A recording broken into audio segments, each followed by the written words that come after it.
back to HitPoint, an anime news show and a niche news show, a JRPG show, a show where Baku and I talk about anything and everything that catches our interest and or ire. We broadcast live every single Sunday, except for those that we don't, at 7 p.m. Central, 8 p.m. Eastern Time. We'll be previewing trailers, talking about rumors, talking about our most anticipated games and RPGs, specifically of the new year, 2024. We'll also be responding to super chats at the end of the show. Baku-san, how are you doing today? Doing pretty good, but chat's saying that you have an echo. Echo. Oh my gosh. Echo. Do you hear the echo? I don't hear the echo, but do I have any echo? So 2 questions. Does Derek have an echo? Do I have an echo? Yeah, weird. There. I think that should fix it. I think that should fix it. All right. Let me... Okay, nope, I think that should fix it. Is it still going, guys? Baku has no echo. Fixed. Okay. Fixed. Okay. Thank you. All right. Well, a show where Baku... Just kidding. That was me. A show where Baku and I will do all of those things, including talking into the void. As it so happens. Okay. Thank you for letting us know, chat. And thank you, Baku, for letting me know. Hey, how you been, man? It's been a couple of days. Oh my god. Yeah. We've just been busy with like end of the year stuff. Do you see what happens when I'm not around you, Baku? Look at this. Look at it doesn't stand up on its own anymore, man. What's going on with that? You need a haircut, sir. I'm thinking about I'm thinking about growing it out. Okay. I'm thinking about, I don't know. Might happen. But anyways, it's intentional. Yeah. Well, it is not that I haven't made time to go get it cut. I'll say that. It is mostly just maybe I don't want to cut it after 10 years of the same hairstyle. Maybe I want that anime hair. Maybe you do. I encourage it. Yeah. Yeah. So anyways, I think that's kind of that's one thing. Man, since we left off, also I put out a new video talking about Yakuza Like a Dragon. Oh my god, that was so good. After how long were you shaming me for having not played it? Do you recall? It's been a minute. It's been a minute. Yeah. It's been a minute. Yeah. So it's time. It's finally done, and just in time for some cool games that are coming around the corner. You know, I'm pretty excited about that. A couple of cool games. Yeah, no big deal. Yeah, but what have you been up to? I finally finished my dreaded semester. Getting ready for that new semester coming in 2 weeks. So I have 2 weeks of time to completely redo all of my social media stuff, all the channels, trying to plan for 2024. A lot of crazy things coming. Rebranding my Twitch channel. That's gonna come in. Are you telling anybody about what your rebrand entails yet, or is that still kind of somewhat under the radar? I think you're the only person I've ran through the ideas. Actually, no, you and someone else. Okay. Well, I'll tell everybody that you'll have to wait to find out from Baku what exactly is happening, but there's some pretty interesting stuff going on, and I think it's going to be good for everybody. So I think so. I'm pretty excited. So. I'm excited. Yeah. Other than that, I was just telling Derek, speaking of anime hair, my younger nephew is absolutely refusing to let my sister cut his hair because he wants to grow out his hair to do anime hairdo. My mom, the grandma, is being driven to insanity because it can't even see his eyes anymore. It's just the bangs all the way down, and he's not really doing anything to style it. He just wants that long hair that he can just do stuff with it, but then he doesn't know how to make the anime hair happen. I wish I could just impart my weep knowledge to him that you certainly can do the weep hair. It's only going to take you 3 hours every day when you wake up, and God knows how many cans of hairspray is going to take to keep that cloud just get them no just get them hair glue. There was so when I was in Seattle, I actually asked a dude about their hair because they did something pretty sick. It was a faux hawk, but it was like up to here, and it was like rigid. And it was like, that thing's going to survive a hurricane. And they have this thing. It's not Elmer's glue. I mean, some people back in the days of like the 80s, like punks would do that. But for real, there's this thing just now called hair glue that is essentially like just construction level of adhesive. Yes. And it's water soluble, most importantly. But your hair will survive whatever anime or god throws at your hair. But he's under the impression, because he's seen it in anime, that people just wake up and that's just their hair. I mean, if he does it with hair glue, let me tell you, you might just still wake up that way. We're gonna have a different problem. He's not gonna wash his hair. We're gonna have a different problem there.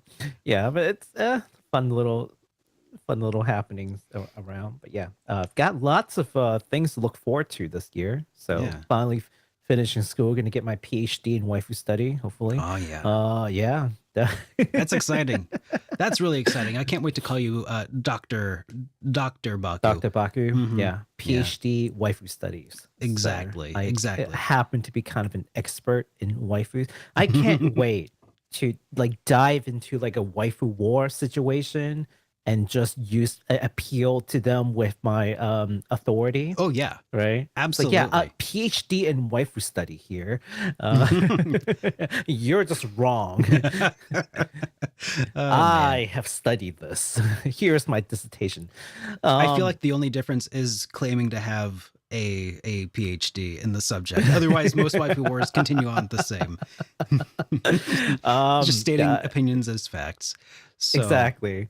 Okay, so we've got some pretty cool stuff. We've got some comments from the previous podcast. You want to go ahead and jump into those? Or? Sure. Before we do, though, I do want to just, for posterity's sake, if anybody's wondering where we were for the last couple of weeks, you probably, and anybody here probably understands that the week before last was literally Christmas, and then the following day was New Year's Day. So we're a little bit because of that, or it was New Year's Eve and then Christmas Day, something like that. Basically, family time exclusively. So that's why HitPoint was away for realsies. But we're back, and I think that we're going to be back to a regular schedule starting now. So we needed some time to not go insane. Exactly. So we did get some comments from last week. So this one came from user OD5th6ZD2F. Very creative name. They said, my question for Derek and Baku. Do you guys ever hum video game music while you're at work? I was humming music from Super Mario RPG the other day. Also, did you mention that the Elisa figure is up for pre-order from QuestQ? Have a glorious week. Hey, thank you so much for that. I don't know if it's still up for pre-order or not. Like, it's been a couple weeks, but why don't you answer the question while I look through that? Okay, sure. So it's Elisa, so I didn't care. No offense. I mean, low tier waifu. Dear. I'm kidding. Oh boy, I'm getting a lot of heat for that. That's okay. But for real, there's not a lot of like soundtracks. So there's one in particular that does continually pop into my head though, as I'm just like doing something. Like every time, sometimes you hear like yourself going like as you're like going through something, right? Like just like I'm going through a list of files, but then my JRPG loving brain, it goes and then all of a sudden, so it's so easy to get that one stuck in my head, the victory theme from Final Fantasy. And it still happens despite not having played a real Final Fantasy, excluding maybe 7 Remake, for like 10 years. Right. Yeah, it's just wild. So that is something that just always happens. But then other songs like definitely get stuck in my head. But as far as like things that I hum along to, some Earthbound tracks, just really simple melodies like Pollyanna, I think. Those are like the really easy ones to just hum along with, but that's about it. What about you, man? I've hummed along the entirety of what was it? What was that? Dancing Mad.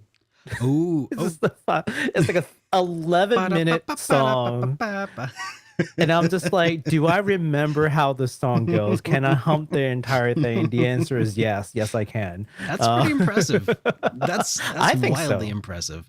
I think so.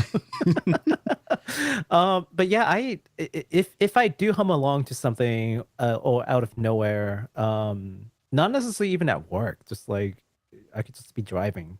Most likely, I'm driving actually. It would be like relatively long tracks instead of like smaller like sound bites, I guess. So yeah, I like listening to these soundtracks in the car, so that could be the reason why. Like Oh, that's man. where it's triggered. So yeah, Oh God, so that's me. oh God, yeah. Some songs from East really do stick in the head. Mhm. I still get a song from there's this beach song that happens when you're in East 8. Hmm. That da dum ba ba da. Okay, I'm not gonna hum the whole thing, but I need it to definitely play. I gets. need to play East 8. Oh, have you not played East 8? Everybody, you know what to do. Go on to Twitter and shame Baku. Just kidding. I'm not at 8 yet. I'm still at Celceta. That's the next game. Just working your way through chronologically. Then I see a No, likely it's excuse. well, no, not chronologically, but I'm playing through the how should I put it? The It's in-game like chronology. In game Uh, how should I put it? In game like technology. Because some games were released before, but they were like remade or remastered, and then okay. somehow it's like more advanced Hmm. than like a previous game. So like kind of like order of release then? Kind of, yes, kind of. Closest Yeah. to that? Okay, I got Closest to that, yeah. So Interesting. Celceta's next, and that's like the PS4 remaster, I think. And then after that is East 8 and then East Okay. 9, and then whenever East 10 decides to show up. Okay. So yes. All right. Well, So I did post a link for Elisa, still low tier waifu, but half at it, I guess. The game seems to really want you to get with Elisa. Yeah. Yeah. And I'm just like, why? When I have better choices, I just don't. I mean, Laura is a better choice. Emma's a better choice. Like literally any character that you can romance is a better choice. Yeah. Olivier. Literally any character Olivier. is a better choice. Olivier, definitely. Olivier top tier waifu. for Cold Steel? Olivier. Yeah. I mean, do you know? Do you want to know? I don't want to know. No. Okay, fine. Like Sarah's a better choice. I mean, Sarah's who great. doesn't want? I mean, if I play Persona 5, I'm totally into dating my teacher. Absolutely. Yeah. The weird part about Cold Steel, you know what? I'm not going to talk about it because you haven't got to Cold Steel yet. Yeah, I've seen too much. Yeah, I've known too much, and so. But you know what's funny is, I know more about Cold Steel than I do Zero. Weird. Which is that's lucky though, because Zero is so good. You're gonna love it when you get there. That's a Super Derek guarantee. Guarantee. Yeah, you could take that to the bank. Yeah, now I think I get introduced to Trails because when people were playing Cold Steel. I think that's the reason why. Yeah, again, fewer people have played the Crossbow games due to sheer number of hours available to people. Right. Like it hasn't been out that long officially. Right. So that's a good reason. Yeah. Moving into the next question that we got though, or it's not really a question, it's more of a comment because when we watched the trailer last time for Dragon Ball Z Budokai, when something or another. Sparkling. Yeah, sparking. So I had mentioned that the voice of Frieza sounded extremely good, and Vantis Sentiment 13 mentioned that Daman Mills is actually the voice of Frieza this time. He was the understudy of the actor who passed away, Chris Ayers. So Ooh. yeah, so I appreciate the clarification on that, because I was speculating and I was way off. They were really good though. Um, Yeah.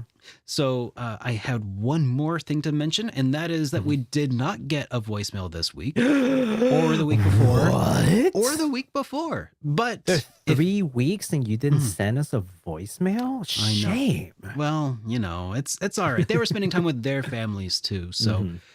but I will mention that if anybody would like to send us a question via voicemail to be played on the air, you may do so at 785-337-3805, or you could also send us a file, a voice file, to HitPoint at superderekrpgs.com.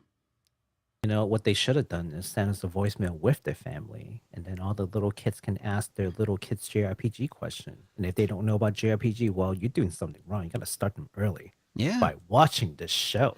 It kind of reminds me of back in the day, my school would encourage people to submit their poetry and their art to a local magazine that was published by the school, and their big angle was you could call yourself a published author. Oh my God. Yeah, it's like I don't think that quite counts, but I will say that if you want to tell your kids that they are officially internet famous, they could call in and leave a voicemail. Yeah. Wow. I mean, so easy. More So easy. internet fame than most 4, 5, 6-year-olds. Yeah, exactly. Yes. Okay. All right. So we have some new games that we get to talk about now, right? Yes, we got a couple of announcements. Not a whole lot. Definitely not to the volume of our usual show. But hey, it's been the New Year vacation over in Asia, basically, and especially in Japan. And because we do a lot of JRPG things, yeah, they're not working. They're taking a whole week, 2 weeks break right now. Oh, But lucky ducks. do have some stuff. Yeah. We've got a Bushido Road. You might have heard of them, big publisher.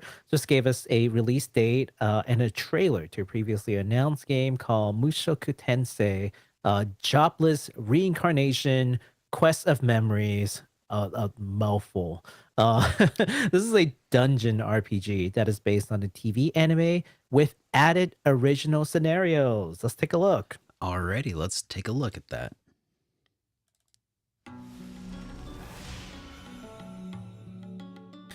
It's just, this is the English trailer, but the English stuff is like on top and it's cropped. Oh, geez. Oh, I see. Well, too bad. Sorry, folks. You see a little bit English there, yeah. I mean, Just a little bit. I saw that fine. there. I saw a gal from from what was the movie? Total Recall make an appearance. That was pretty cool. Oh, yeah, you can see a little bit of the English up top there. yeah, Anyways, a little bit. Yeah, but So, if you're interested in kind of seeing a what they Dragon say, Quest style looking interface there. First person perspective. yep. It's not everybody's cup of tea, but I don't mind it. This is kind of like a SMT or what's that other game called? Oh, it's still going. Dang I thought it. it was closing up. Oh no, it's just showing like different scenes Yeah, okay. from like the story, yada yada. Yeah, it's mostly done. You see what this game's about. Oh, what is it called? Dang it. There's SMT. It's like a really famous like dungeon crawler. A dungeon crawler, kind of like Yeah. Ooh, I know what you're. something Odyssey. Yeah, Etrian Odyssey. There you go. Oh yeah. So it's like that kind of affair. Yeah. That's all it is. Well, I will say, everybody, I don't know why so much of this is getting cut off in the trailer today. I'll have to fix that later because it's such a pain to mess with that. But something must have changed behind the scenes. Yeah, it happens. You got your echo. Something happened. You did something to the OBS. Yeah, I probably did. It's my fault. It's always your fault. Yep. Okay. Well, speaking of Yeah, so this game is coming out summer of this year, which pretty interesting. And it's gonna be for PS4, PS5, Switch, PC via Steam. Um, so Bushido Row also got the other game, uh the Goblin Slayer game that's also coming out soon. So they're releasing a bunch of games. I'm really looking forward to Bushido Road publishing more games to the West, and hopefully make good tie-in games. Because we It always doesn't talk about look like bad. tie-in games. It Yeah, it doesn't. doesn't look bad. Yeah, as far as like anime tie-in games go, Mhm. I mean, it's kind of. I'm It's curious. it's a bit low effort to me, Mhm. but I'm always willing to give tie-in games a chance. I just feel like they haven't hit the stride after Mhm. all these time, but I feel like when they can get it right, it can be really good. Yeah. All right. Well, we have another game that got announced. Just it's called Crystal Story: Dawn of Dusk, and it's Mhm, from developer Bread Frown. mhm. Not Fred Brown, but Bread Frown. Is bringing us a retro style action RPG. The game follows Mina, a young adventurer from Dawn's side who must travel to a strange world called Dusk side in order to save his brother Oh, her from. brother. I'm sorry. Yep. Okay. It is. Okay. Yeah. That's what I thought. Okay. Save their brother from being kidnapped by the great demon Termina. And we have a trailer for that as well. Terrible, terrible, terrible writing. Who wrote this? Bro, Who look at wrote this that. Look docket? at that. That is Look at some that. classic looking mode Some Final 7. Fantasy looking. Mm. Look at that. Oh, Oh. Oh. Chrono Trigger A little, inspiration. maybe a little bit. With Mage's Tower, maybe. oh, look at that. That looked a little Earthboundy. That looks a little Zelda-y. That background's definitely like Earthboundy. It's a Ooh. gorgeous looking game. Yes. A gorgeous looking game.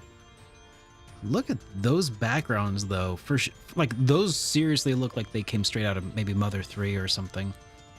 Kind of looks like a Game Boy game from time to time in certain Mhm. scenarios. I wonder if this It's a is. mesh of different things. Yeah, there's so much going on here. Ooh. Yeah, that background. Oh my gosh. Awaken to the call of destiny. And this comes out 2024. this comes out on 1/12/2024. Yeah, that's in a couple of days. Really? Yeah, this came out nowhere for me. In fact, I didn't even know that this was a thing until I took a look at all the news coming out again, and I'm like, oh, wait a minute. Oh, I didn't know that this is a thing at all. So I just like shoved it in to the docket, like almost last minute. Yeah. Thanks for entertaining that, Derek. But I saw that and I was just like, wow, like we have to talk about this because this game looks fantastic. You know It me is, well. yeah, it Yeah. is an indie developer. We got love for indie. Yes, we So do. yeah, and what, And 6 days, 5 days, 5 days, gosh. Okay, so 5 days. it's coming out on the 12th for PC via Steam Mhm. and itch.io. So, Yeah, oh man, that looks. that is I'm so gonna write that indie. down. I want When to you're take a so look at that. indie that you released your game on I itch.io, know. that's an extra Mhm. extra level of indiness to you. Props. Yeah. So again, it's called Crystal Story: Dawn of Dusk, and Right. I'm gonna reach out to Bread Frown and see if maybe I can get a review code or something. Cause that Do it. Yeah, because that looks like that Do it. needs some coverage. Because holy cow, man. That game looks great. Mm-hmm. Okay, so that is that. I think you've got one more. Yes. Now we've got another action RPG. This time is from a lesser known studio named Seven Quark. They're a Taiwanese studio, but they've actually been around since like I think 2013. So it's not like they're new. Mm-hmm. But their new game is called Yasha Legends of the Demon Blade. It is based on a fantasy Edo period where humans and demons live in harmony, let's say, a delicate equilibrium. But that equilibrium is broken when the nine-tailed fox rallied the demon kinds to wage war against the humans. So let's take a look at that trailer. Alrighty, let's check it out. I think this game looks gorgeous.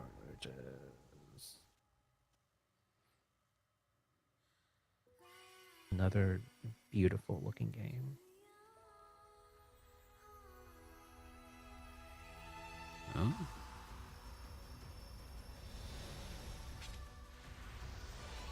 That's some very pretty animation so far. Right?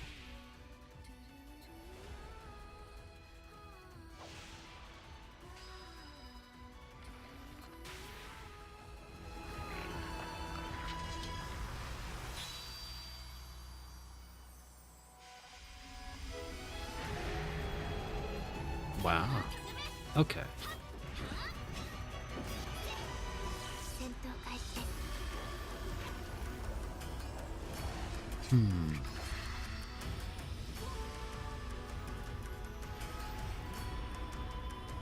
Just from the brief amount of gameplay so far that I've seen, kind of reminds me a little bit of Bastion, A little bit, yeah. which is really good. It's a really old indie. It was hard to make out much of the gameplay though. It looked really flashy and maybe teleporty, which teleporty mechanics are never really my favorite just because they're so disorienting to me. But that looks really pretty.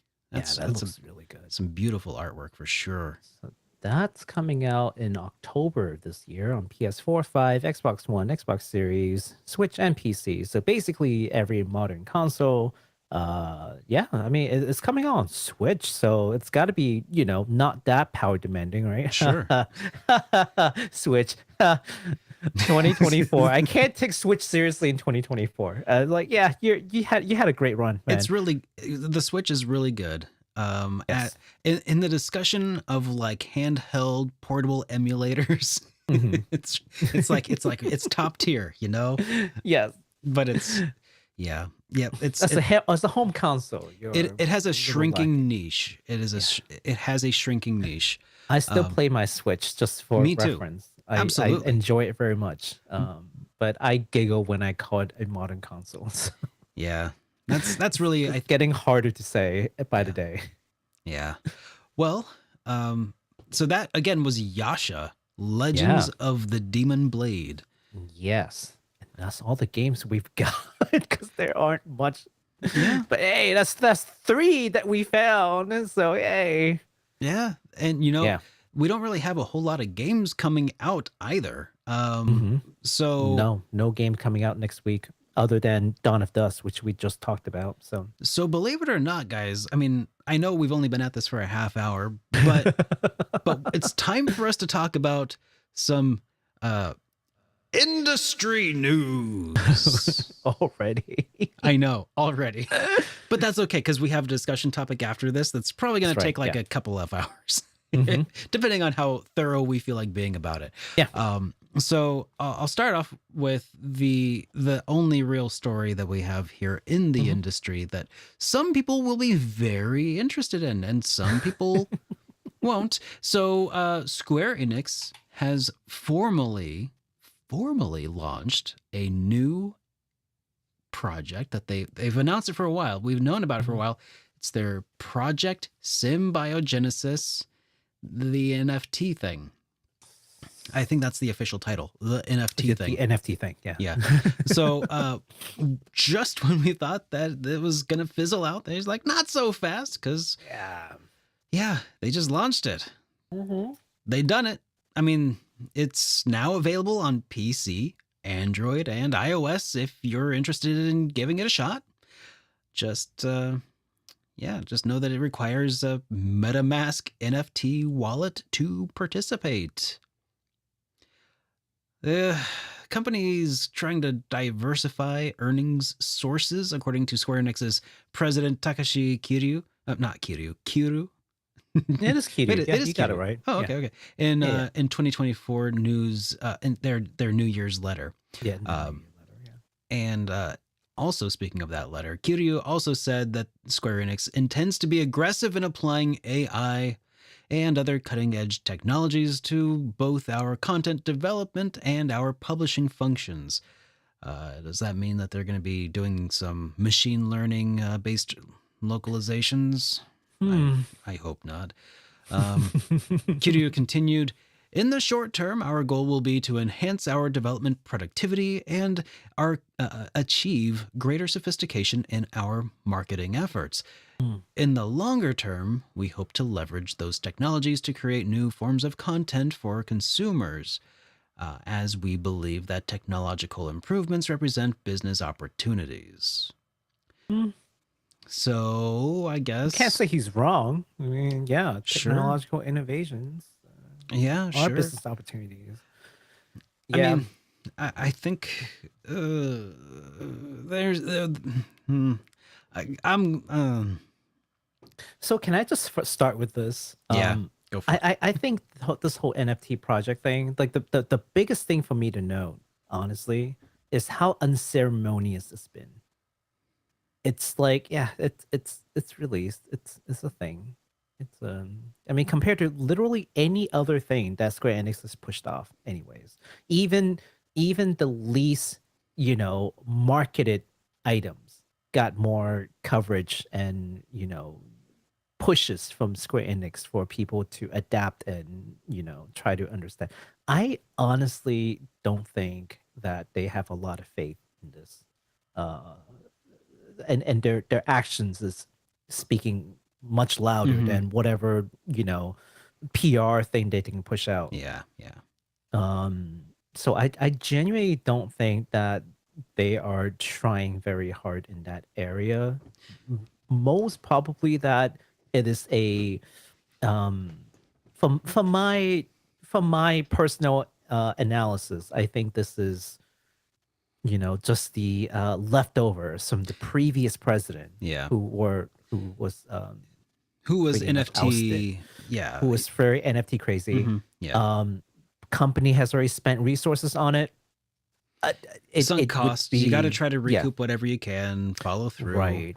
Just So, I mean, but not try to put too much other resources in, while also not trying to embarrass the previous president. So Yeah. they're like, oh yeah, NFT, totally a thing. We're going to, yeah, and here you go. We released it. What do you mean?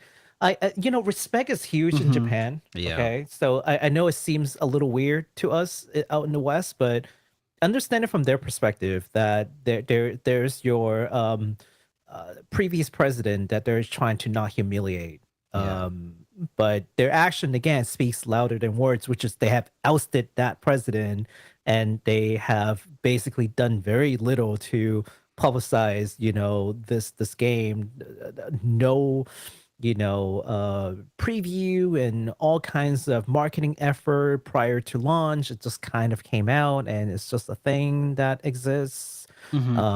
So again, personally, I don't think they are too invested in NFT. I think that ship is long dead and gone. They may take some, no, not Bitcoin, but like some NFT technology may still be useful, but it wouldn't be like an NFT based like game, if that makes sense. Like they need to dance around that. Now AI, on the other hand, I think they're serious about AI.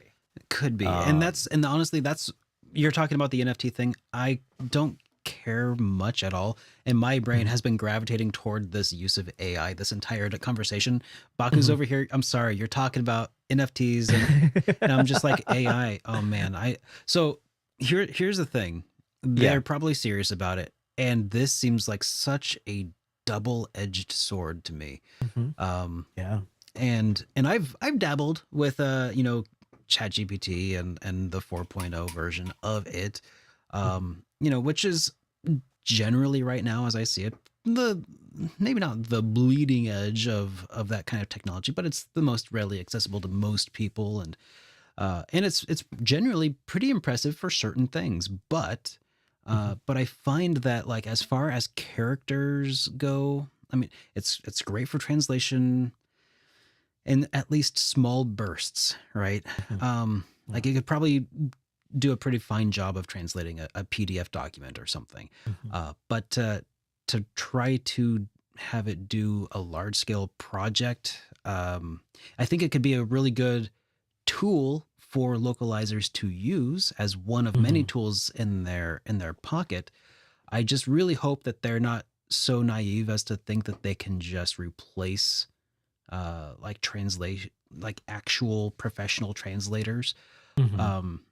So there's that that's going on in the back of my mind. But then people in the chat I also saw saying something about like it, AI based NPCs, and I'm just thinking that like that sounds terrible. Just because having worked with ChatGPT, and I know it's not the only large language model out there, and that it is currently the worst that it will ever be, but even so, I just am highly skeptical, at least for the time being, that they will be able to write and let's be real, the games that I'm thinking of right now are like Legend of Heroes, Trails of Cold Steel, and those NPCs, and how multidimensional that they are. Like their individual arcs like change over time, and they're well thought out. There's twists and turns that they can have written for them by a writer. And I think that AI can be a really good writer's assistant as a tool, but not as a replacement. So I'm concerned about the idea of like trying to make all of the NPCs be controlled by a large language model that doesn't that doesn't all just somehow sound exactly like the same NPC, and yeah, and it sounds so wildly more difficult than to just have writers do a good job of being writers, but we'll see what happens in the long run. But right now I remain skeptical about that. Yeah, I mean AI, there's so many things that they can do. Like AI is not, obviously the language model is one thing, but AI at its core is just it's just machine learning. That's all it is. It's machine learning. Like I don't want to make it sound like it's some kind of voodoo, right? Like it's just machine learning. It's just repeated trials with human assistance to get it so that it learns certain behavior, so that when it sees a thing, it will apply what it's learned, and then give you an output that basically has survived the many iterations of learning, right? It's like an evolution. Every time it makes a mistake, it that seed disappears, and then anything that survives then passed on their offspring models, if you will, and then continue on until you find one that like does exactly what you want it to do. So that means that AI is particularly good for things that are repetitive, right? Oh yeah. AI is the way I describe it to my friends is like, if you want to use or leverage AI, don't think of it as like one really smart person doing something for you.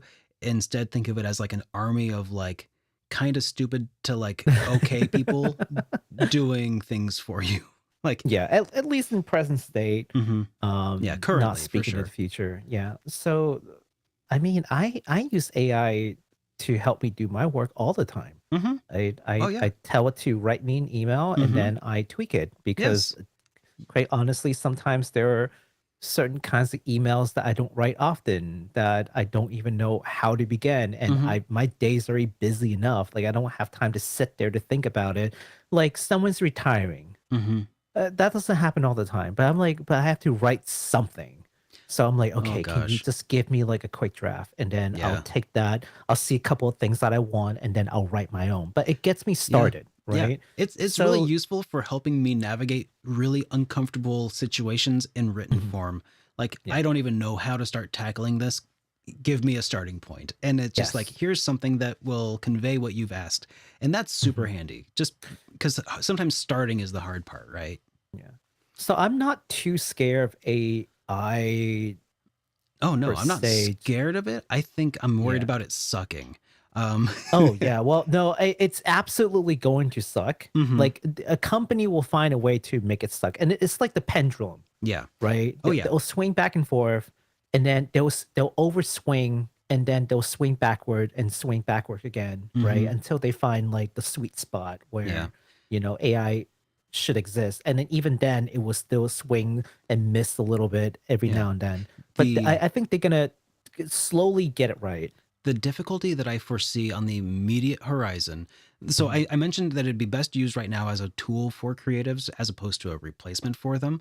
And one of the main, not even the main, but just a huge, like very practical reason for that is the scalability of Mhm. that. Because you would, in order to host a game that has, thousands, tens of thousands, hundreds of thousands of concurrent players potentially, like Mhm. you would have to basically invest billions the way that Mhm. the way that Yeah. OpenAI has into Mhm. the infrastructure to have a farm of GPUs crunching the kinds of numbers that you would probably need, and the context is the context variables that you would need for this would be absolutely massive to make a consistent world. My Yeah, I God. don't even think maybe that's where we're like a little different. Like I'm not even there. Like I can definitely see them try to do some stuff like that. But Hmm. it's like how he said, like, oh yeah, well, there's a short-term goal and then there's like a long-term goal. Like I'm thinking Yeah. about like their short term, Okay. and Yeah. how that grows. So short term, maybe just helping the translator with like being Yeah. consistent on tone, Hmm. right? So you can train them to be like, Yes. okay, this character has this tone. So as you're typing the translation, it could give you suggestions like, oh, maybe do this instead. Yeah. And that would Um, be totally fine. I'm just yeah. I'm just jumping to like worst case scenarios because that's what Square Enix has trained me to do over the last few Oh, years. geez, yeah. I'm sorry. Uh, No, but I believe in that worst case scenario. If not Square Enix, it would be someone else. yeah. Maybe But I just Konami. don't think they even have the technology to do that in a Yeah. way that is affordable Yeah. to be applied on games at that scale, like you were Exactly. saying. So Exactly. yeah, but I think they, you know what I But in think 20 years though, maybe yeah, I 20 years. always Like always time. look at AI in gaming as like sort of like what is it called, VR. Hmm. I always feel like it's like VR. It's like, oh, it's gonna be like, it's gonna change everything. It's gonna be, this is the Could. future. Everyone's gonna do this. Yeah, no one's playing VR. Well, I mean, Well, I'll it's say no one, a but lot more people than there used to be. That's for sure. Um, yeah, definitely not like the future. yeah, Though I don't think that's necessarily the case. it, yeah, Uh, yeah. yeah.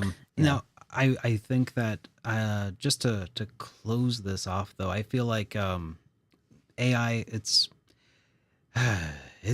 a big thing. It's a big deal, and I'm honestly I'm just kind of concerned about the jobs that it could affect. I think that in the short term, at least, it's going to Hmm. be a boon to people. There's gonna be a there's gonna be a separating factor. There's gonna be Hmm.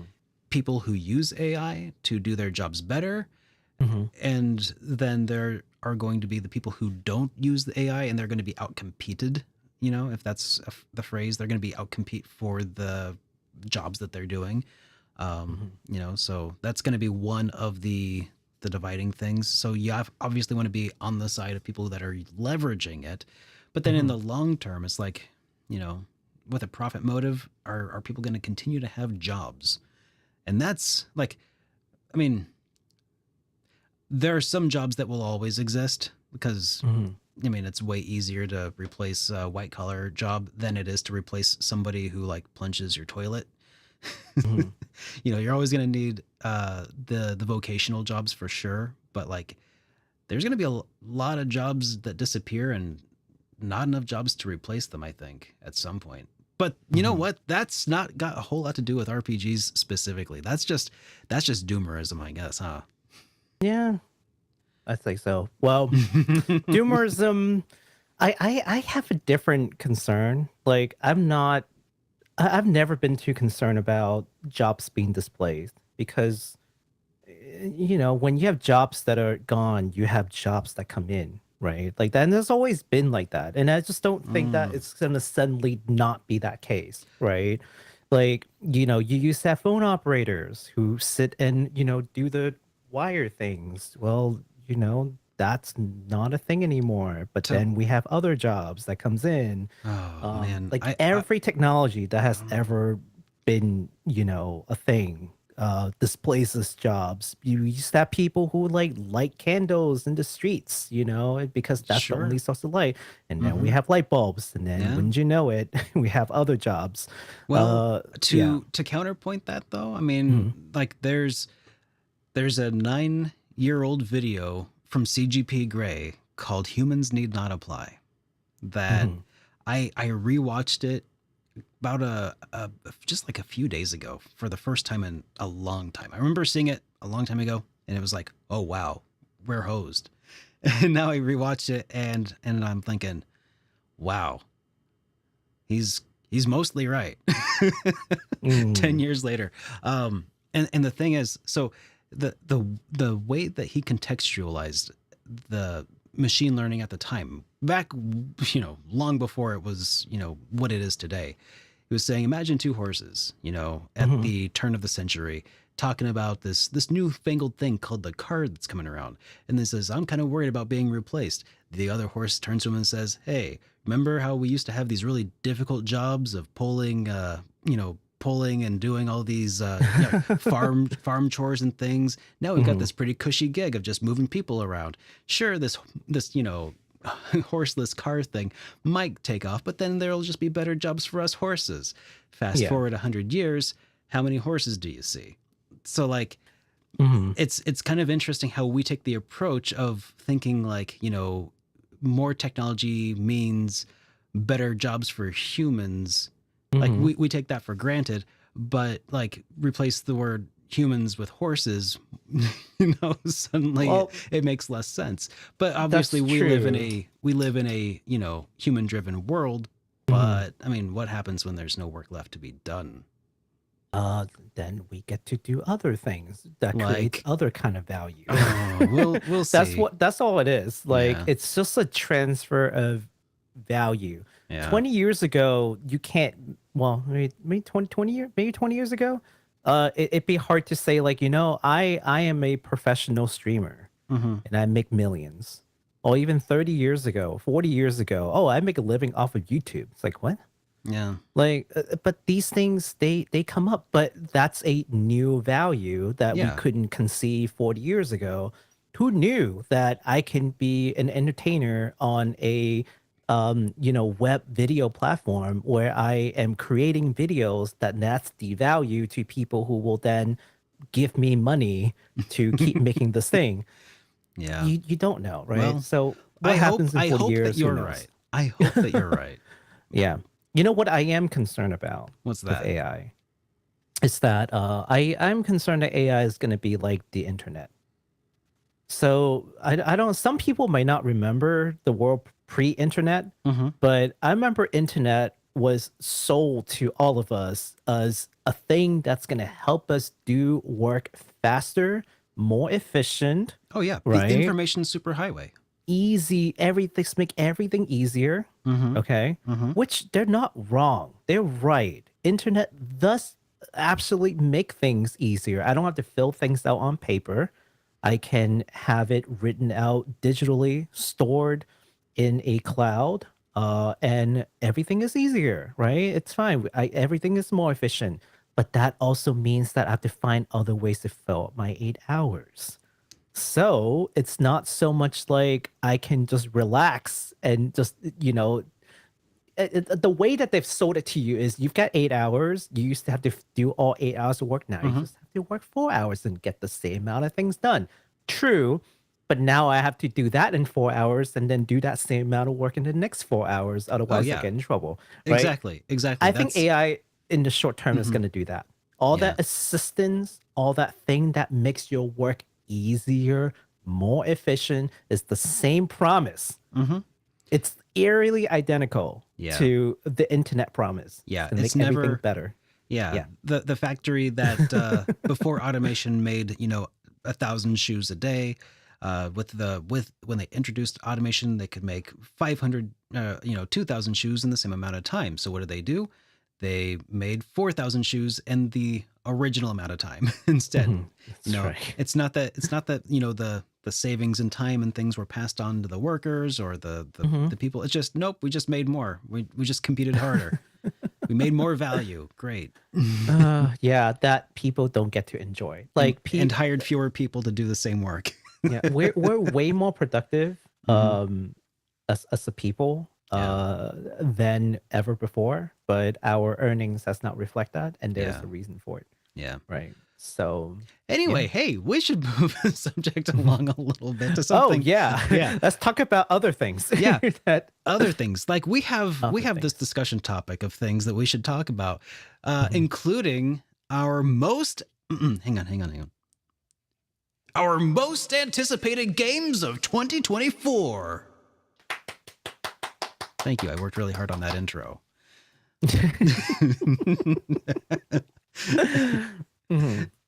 All right. So I've put together a list of several games that we've been talking about over the course of HitPoint. And Baku has been looking over his list of games that he's also like. It's basically we looked over the same list of stuff we've been talking about.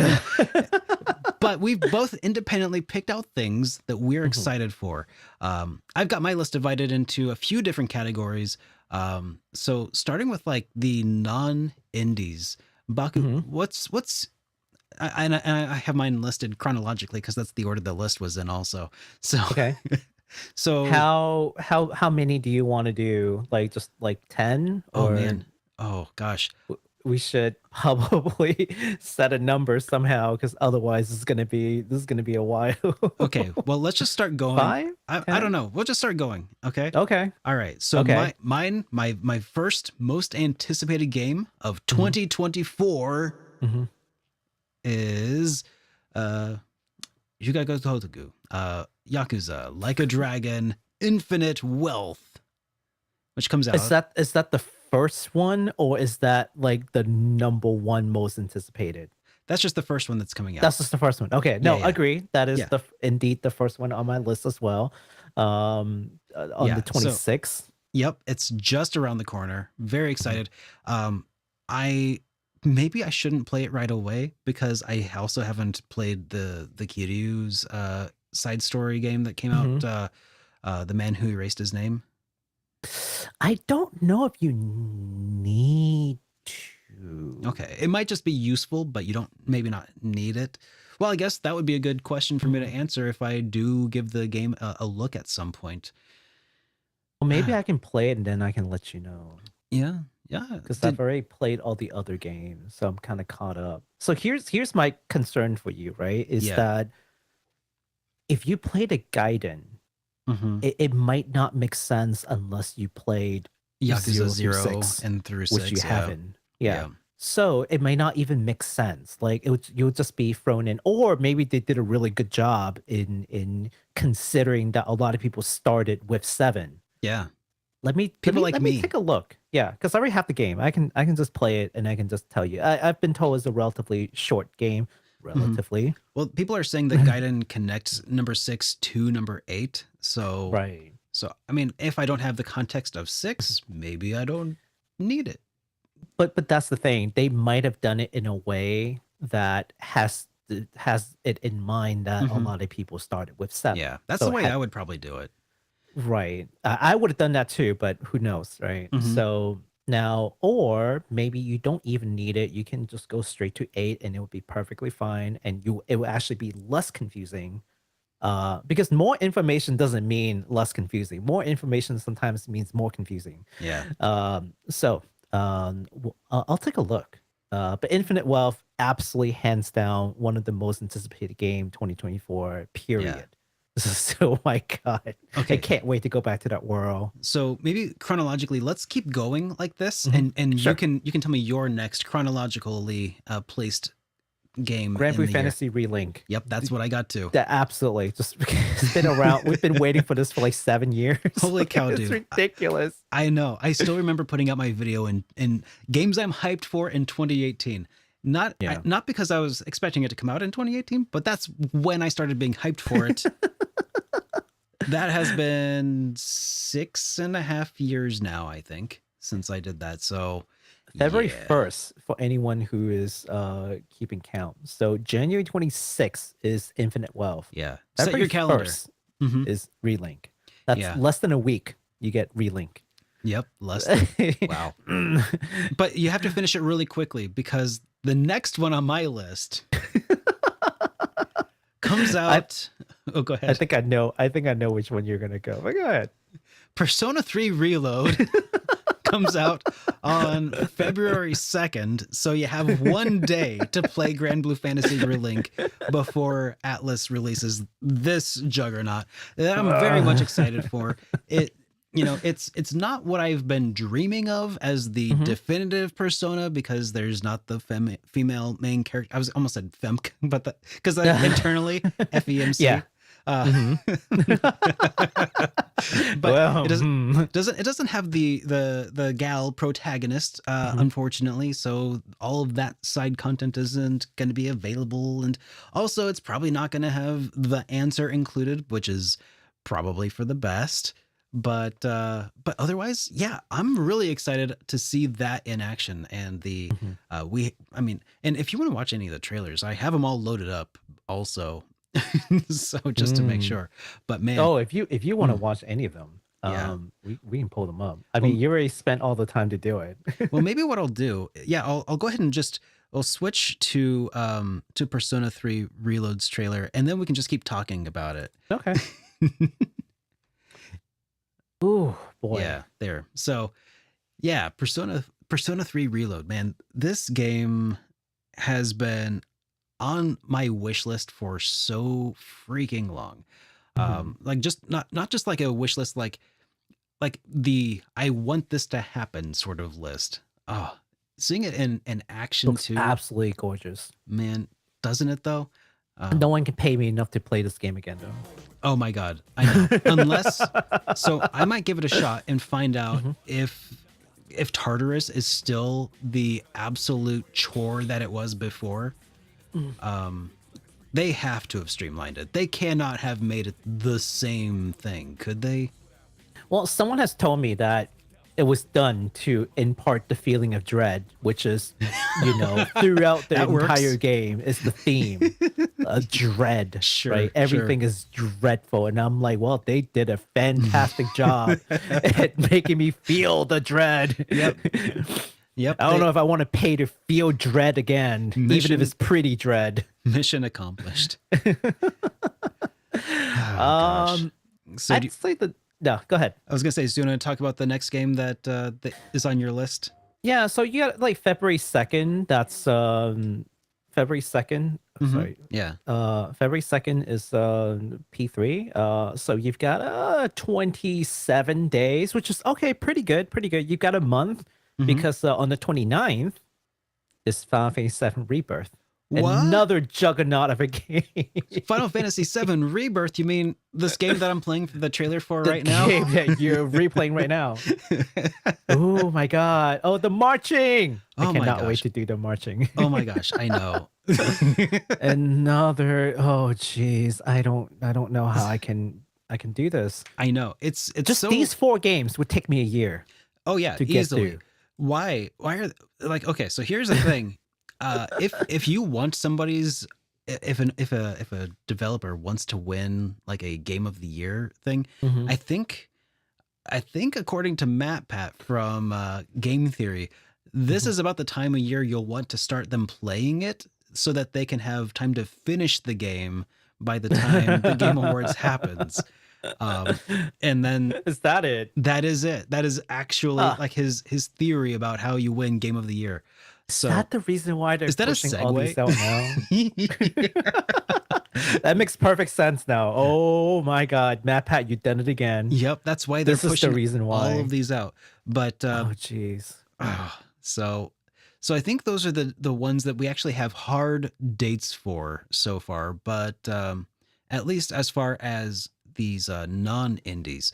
Um, Well, I've got one more, but Oh. we don't have a oh, thing did on it. you had another one? Which one was it? I got one more that's a non-indie that I'm very interested in. Okay. So this is February 29th, right? Yeah. And then in about 7-8 days or so, you've got another game coming out early March called Unicorn Overlord, which Unicorn is Overlord. What was that you know, again?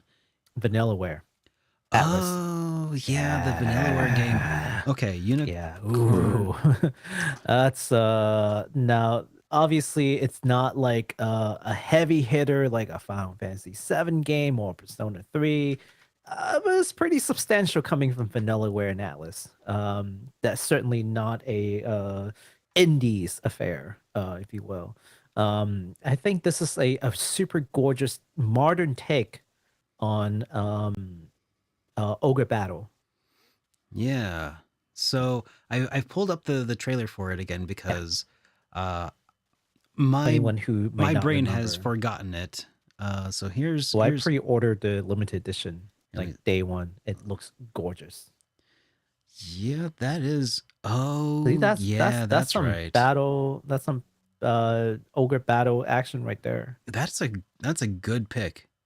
Unicorn Yeah. Overlord. That's right. I'd forgotten about Look this at one. that. How did I forget about this? Ooh. All right, and that was February 7th, or I mean March 7th. Is that right? You said That's March 8th. March 8th. Okay. March 8th. Yes. Yeah, I remember you said like 7 You more have, days you have later. the list handy.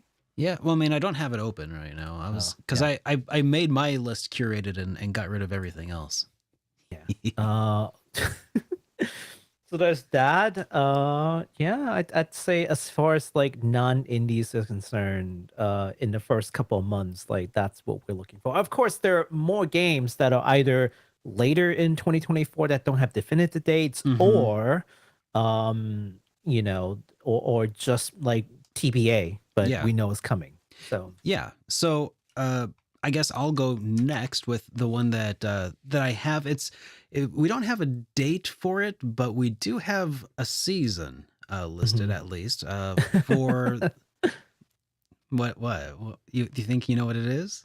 no, I'm just laughing the Oh, fact okay. that it seems like there's a like 2 years ago, like we have a lot of hard dates around even this time because of know. COVID and whatnot. But Mhm. now it's like we're back to just having a lot of TBAs. But yeah, but go ahead. Just gotta consult my crystal ball. So somewhere within the summer of 2024, it Mhm. looks like we're gonna be getting Legend of Heroes Trails Through Daybreak. Ooh, summer 2024. Yeah, that's right. Belcom, make it so. Yeah, let's go. Yeah. So I mean, I'm probably not gonna be ready for it whenever that happens. Because I still have to finish Cold Steel 4, which we're playing over on Twitch these days, which is so much fun. Mhm. And then I've got to get through Reverie, Trails into Reverie. That's another one. And then Boy. I'll be pretty much ready, but I could also still probably play Nayuta no Kiseki, Boundless Trails, which also is just. Are you just adding more? Did you just add another game in that's like not even necessary for you to enjoy Yes. Daybreak? Yeah. Okay, that's fine. I just want you to be aware that you already don't have time, but then you added one more to make your life harder. I respect it. I just want you to be aware that that's what you're doing right to yourself right now. I know. But man, I'm excited. It's gonna be a lot of fun. I'm sure of it. Yeah, I mean, it looks great. I meanwhile, I only finished Sky, so we'll see. Yeah, you've got Crossbell ahead of you, man. You got so much ready. Boy, I have so many games to play. So, what do you have next up on your chronological list of non-indies? What do you call Let's non-indies that are not AAAs? Because I was gonna say AAA RPGs, but they're not necessarily. Like Legend of Heroes is not AAA. I just say they're non-indies. Yeah, just like, I don't really have like. so indie is short for independent, so we'll just call these dependent corpo. RPGs. Corpo. Corpos, yeah, corpo games. Sure. It's what it is though. Like these are all like corporations, you know, Yeah. like they're big company, you know, like big Fair enough. production. Hmm. So yeah, corporate games as opposed to indie games. Um, Obviously, for a non-dated one that has been said that will come out 2024, hands down, Vision Mana. Uh, Oh yes. easy pick for me. It's just been a great lifelong fan of Mana, and have suffered the kind of disappointments that we have all been there for. But I feel like you know what, Square Enix, you're winning good graces from me again. Just Yeah. just don't mess up. You know what? The fact that they're doing this kind of makes up for, symbiogenesis, doesn't it? Yeah, again, Symbiogenesis just feels like such a Yeah, just a you hand wave know, away, yeah, just like yeah, we did it. Yeah. We've tried it. It They're didn't work. checking off Let's items on a list that they were never kind of do it again. obligated to do, but then they went Yeah. and did this. So Mhm. I kind of can forgive them for, this is good. This makes me happy. So Square Enix has mastered the arts of pissing you off and then trying to win you back. yep. So there it is. Oh boy, yeah, this game easy, the most anticipated game in 2024. Hmm. Even above some of these other games that I've been super hyped about that we have talked about. If I have to pick one game that I can just get to play like right now, this uh, easy. Yep. It's a Easy good pick. call. Good call. It's a really nicely picked one. I have another that we don't really know when it's going to come out. We just know that it's supposed to come out, and that would be for me, Metaphor, ReFantazio. Oh yeah, sometime in 2024. Am I right? Sometime in 2024.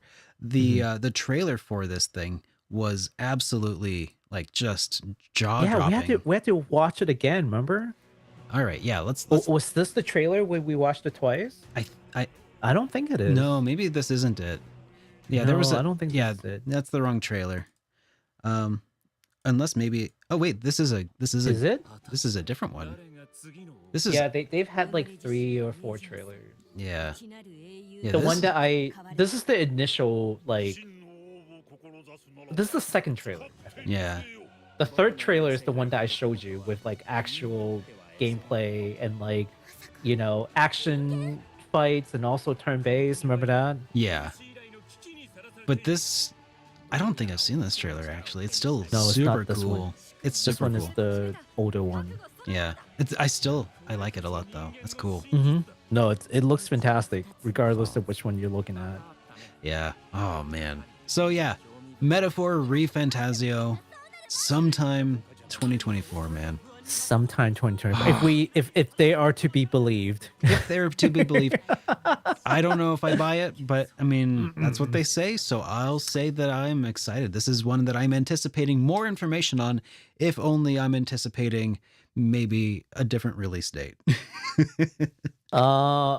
Another game that I'm interested in, and you might already have this, is Decapolice that got pushed back from Oh yeah. 2023 to 2024. So hey, fingers crossed that they get it right.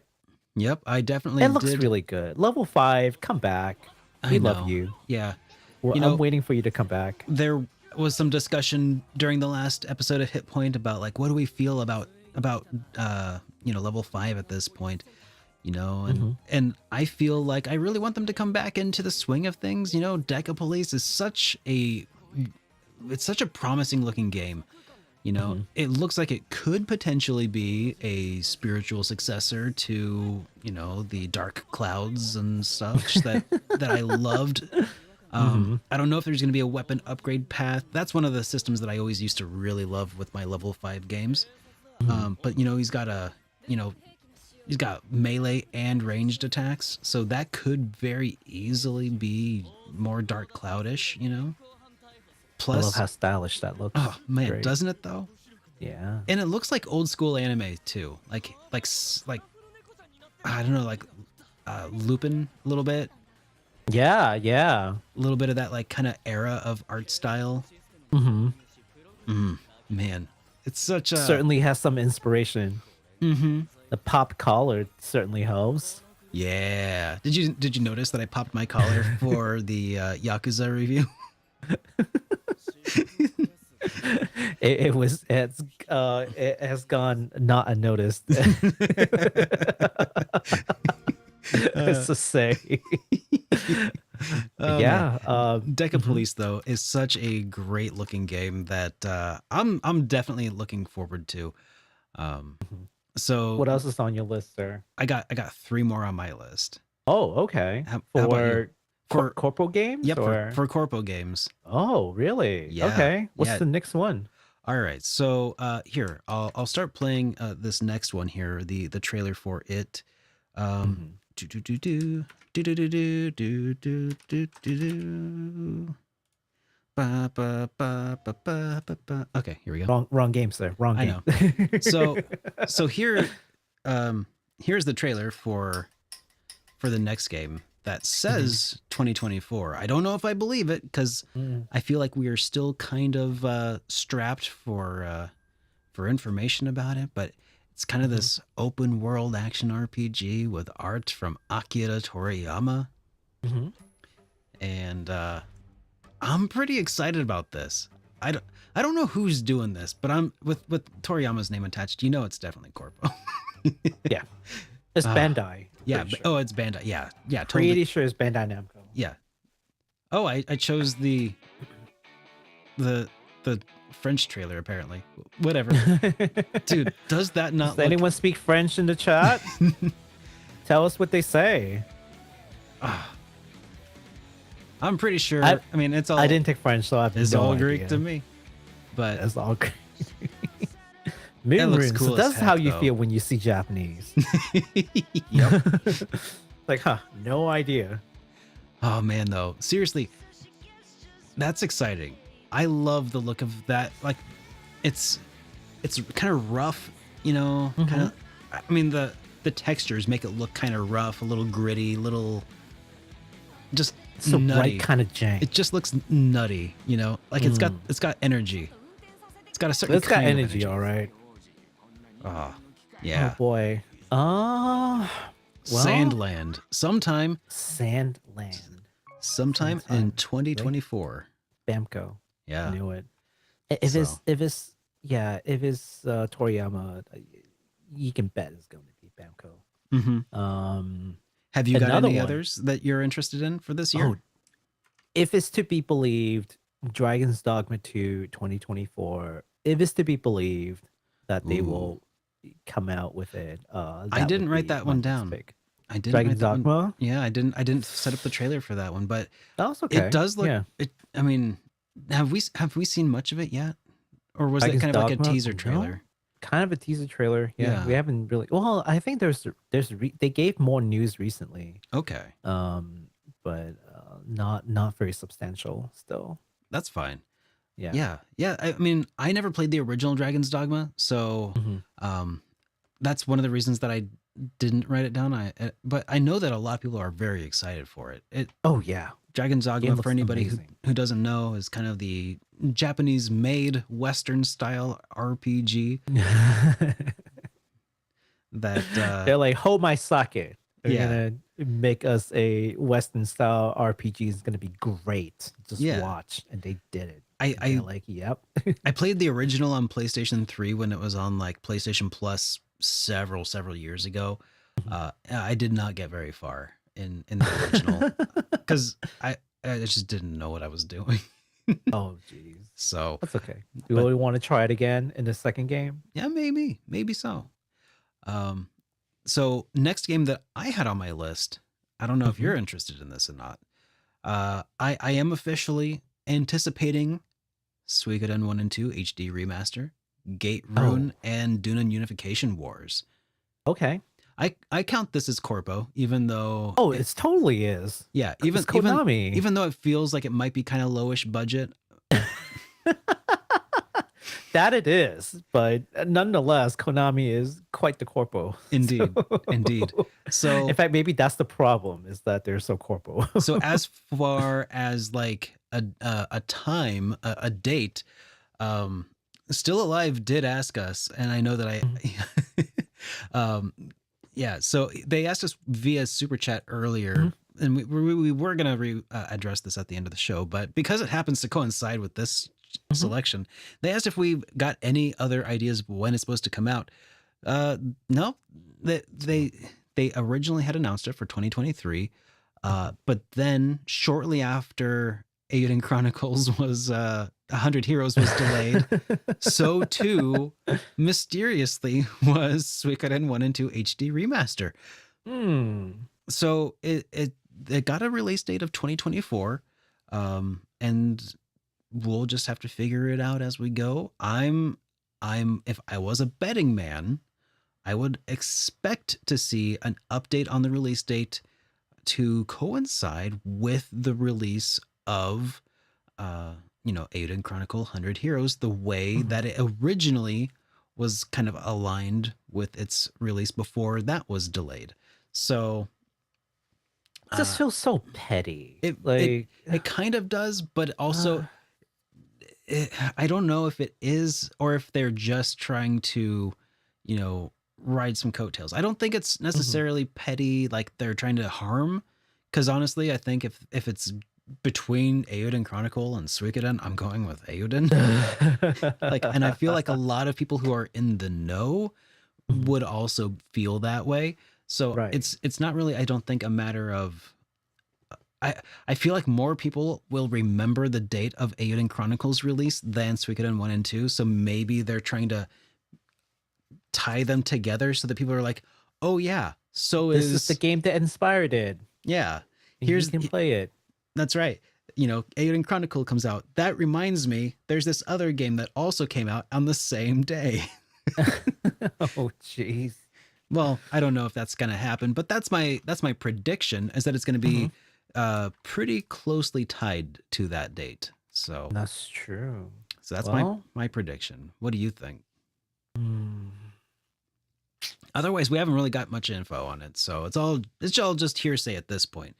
Oh, absolutely. Yeah. We'll see. Konami being petty? Never, says Ian in chat. And that's why, because I'm just like, here's the thing, right? Konami, you've already got a reputation for being petty with what you've done with Kojima and all. Yeah. Once is an accident. Twice is twice is it's a coincidence. 3 times is a pattern. Yeah. So yeah. I don't know. It's just not a good look for them, honestly. It does look bad, but yeah. Yeah, I mean, there's the look, but then there's like the result. And if it ends up really selling the game, then whatever, right? It's fine. But boy, it's not a good look, man. Yeah. I don't know. Pros and cons. You want to look at short-term profit, I guess, but I don't think that game is going to win you any new fans, right? Because it's not like it's a new game. Yeah. Right. Yeah. So there's that. So I don't know. So what's your next anticipated game for the year? I am out for Corpo. So whatever you've got last. I've got one more Corpo. Let's see, and I'll just pull up the trailer here for us all to enjoy. Nope, that's not gonna work. So never mind. Because for some reason I think that it's age restricted or something to watch. Why? To watch Paper Mario: The 1,000-Year Door. Oh, jeez. I don't know why, but yes, the remake of Paper Mario: The 1,000-Year Door is also slated for some time this year, and it's a remake. But I mean, so is Persona 3. So whatever, bro. Hey, Super Mario RPG was the remake, and it people loved it. Yeah, like I've seen all the people play it crazy well. Star Ocean, Second Story, that also did incredibly well. So, hopefully they're getting the right lesson this time. Yeah, do it well, and people will love you. Yeah, it's exciting to see Nintendo doing more with their RPGs. Then did you hear some other companies? did you hear This would probably go under the discussions or industry news, but Mhm. Nintendo apparently has promised something, some sort of celebration for the 30th anniversary of Mother 2. Hmm. And they said to watch the Hobonichi Twitter account Mhm. for more information about it. It's all in Japanese as of right now, so who knows if we'll get anything. So that's probably why you I'm gonna didn't. laugh if they give you more like vinyl records. I mean, I already got the first one, but I'll take Mother 2 vinyl, sure. Vinyl records and I'll, random pin badges. I already have a Franklin badge. Don't need another one. Okay, well, I will be very upset and disappointed if that's the case, Mr. Baku. Don't look at me. I didn't decide for this to happen. Okay, so that's the last Corpo one that I got. So do you want to kick us off with the indies of 2024 that you're excited for? Ooh, the indies. Okay, so the problem with indies, okay, is that there's a million of them. There's a million of them, and their dates keeps changing. Yeah. It's just a lot easier for them to just like change the date. So if it doesn't come out, in time, then they're like, oh yeah, sorry, it's got to be delayed. It's fine. So, what do we have? Definitely, from our friends over at Something Classic. There are two games that are slated for 2024, if it's to be believed. I know Ty is watching right now. Ty, just I'm watching you. We've got My Familiar, which I don't think you've had a chance to play, but it looks beautiful. Stunning art, really unique looking. I've had a chance to play it at MacFest last year, and it looks that one. Yeah, I had this one ready to throw up here on the screen. Also, I love just that art. The presentation gorgeous. is absolutely incredible. Yeah. Also, I mean, they had me at the ska punk that they played for the first teaser trailer. That was phenomenal. You can actually talk to the guy who does the music too. He's in their Something Classic Discord. Nope. You can't talk to him. He's too incredible. He's too incredible. Yep. Like I've heard tale that like just him like acknowledging your presence could cause you to vaporize. So happened to a guy I used to know. I don't remember them anymore because their memories were wiped from existence as well. Yep. So just be very careful, be very respectful. Be very careful. Yeah. Because I mean he may accidentally melt your face right off. That's all I'm saying. So there's this game which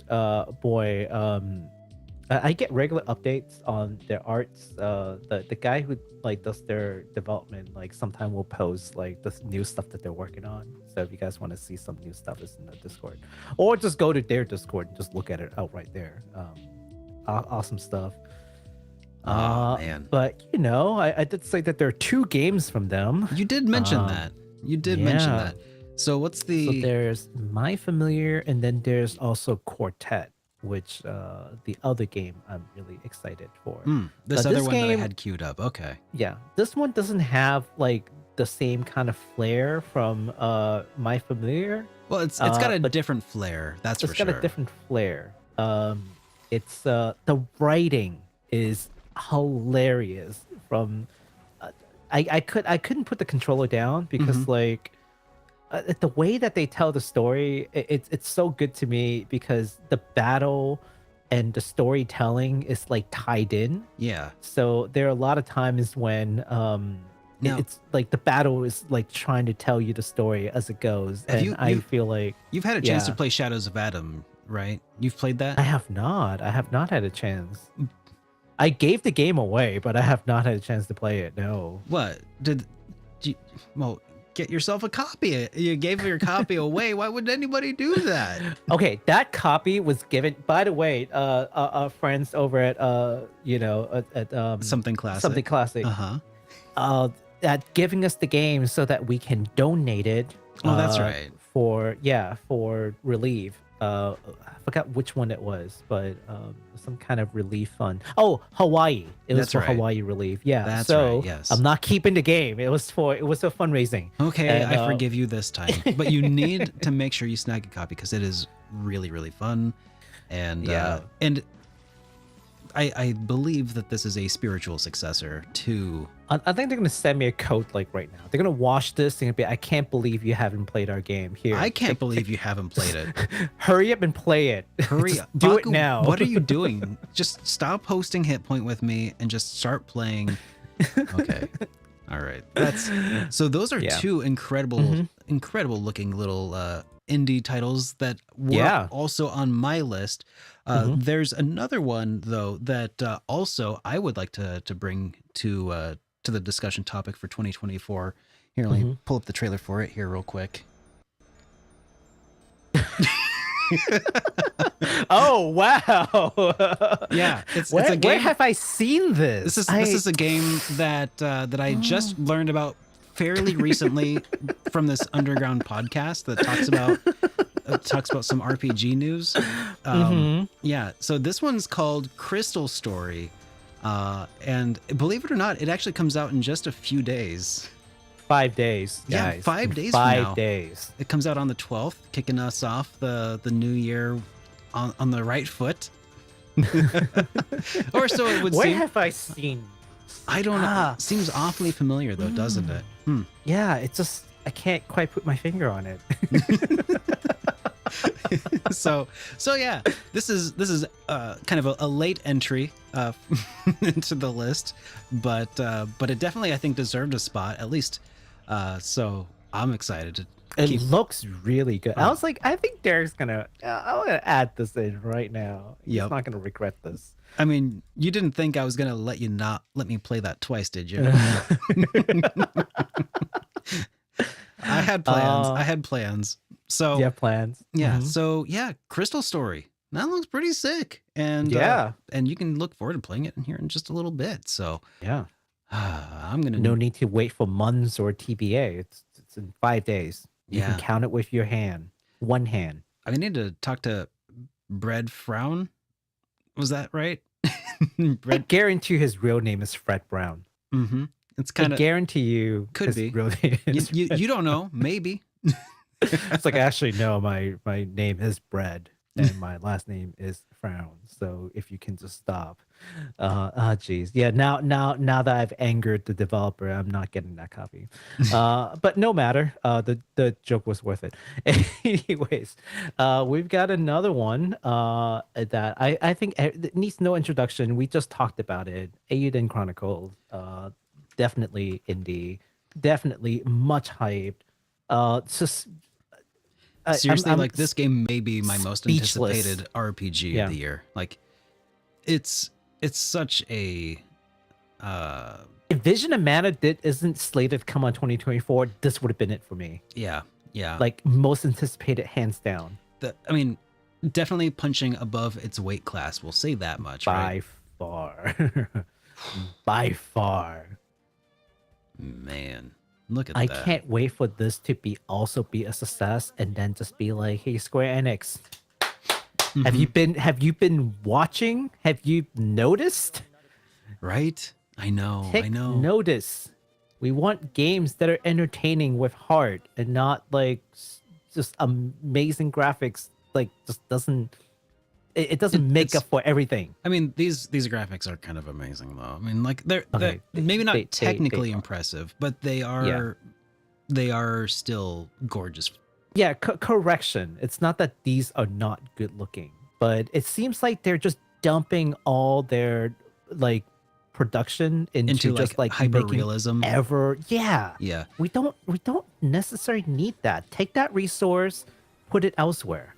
Right? Like you have a certain amount of capital to make a thing. We don't need it all to be like photorealistic. Oh my God, amazing looking monsters. Like there are other things like those are that nice. You can spend more resources on. Those are certainly nice from time to time, but it's not like, it's clearly not the only thing that matters. So yeah, it doesn't make the game. It's just part of it. Yeah. You can't just ignore all the other things. what a solid pick. And that is supposed to be coming out on what date? The 26th of this Aiden? month. Yeah, isn't it? I think it's coming out. It's in April. It's in April. Oh, This month. I was like, wait, there's no way it's coming out this month. I would have really? I would have freaked out. No, it's April 23rd. oh, thank God. We have a little bit of extra time. Okay. For some reason, I must have written that down next to the wrong game then in my list. Yeah, And you know what's coming out 2 days after Aiden Chronicles? Suikoden.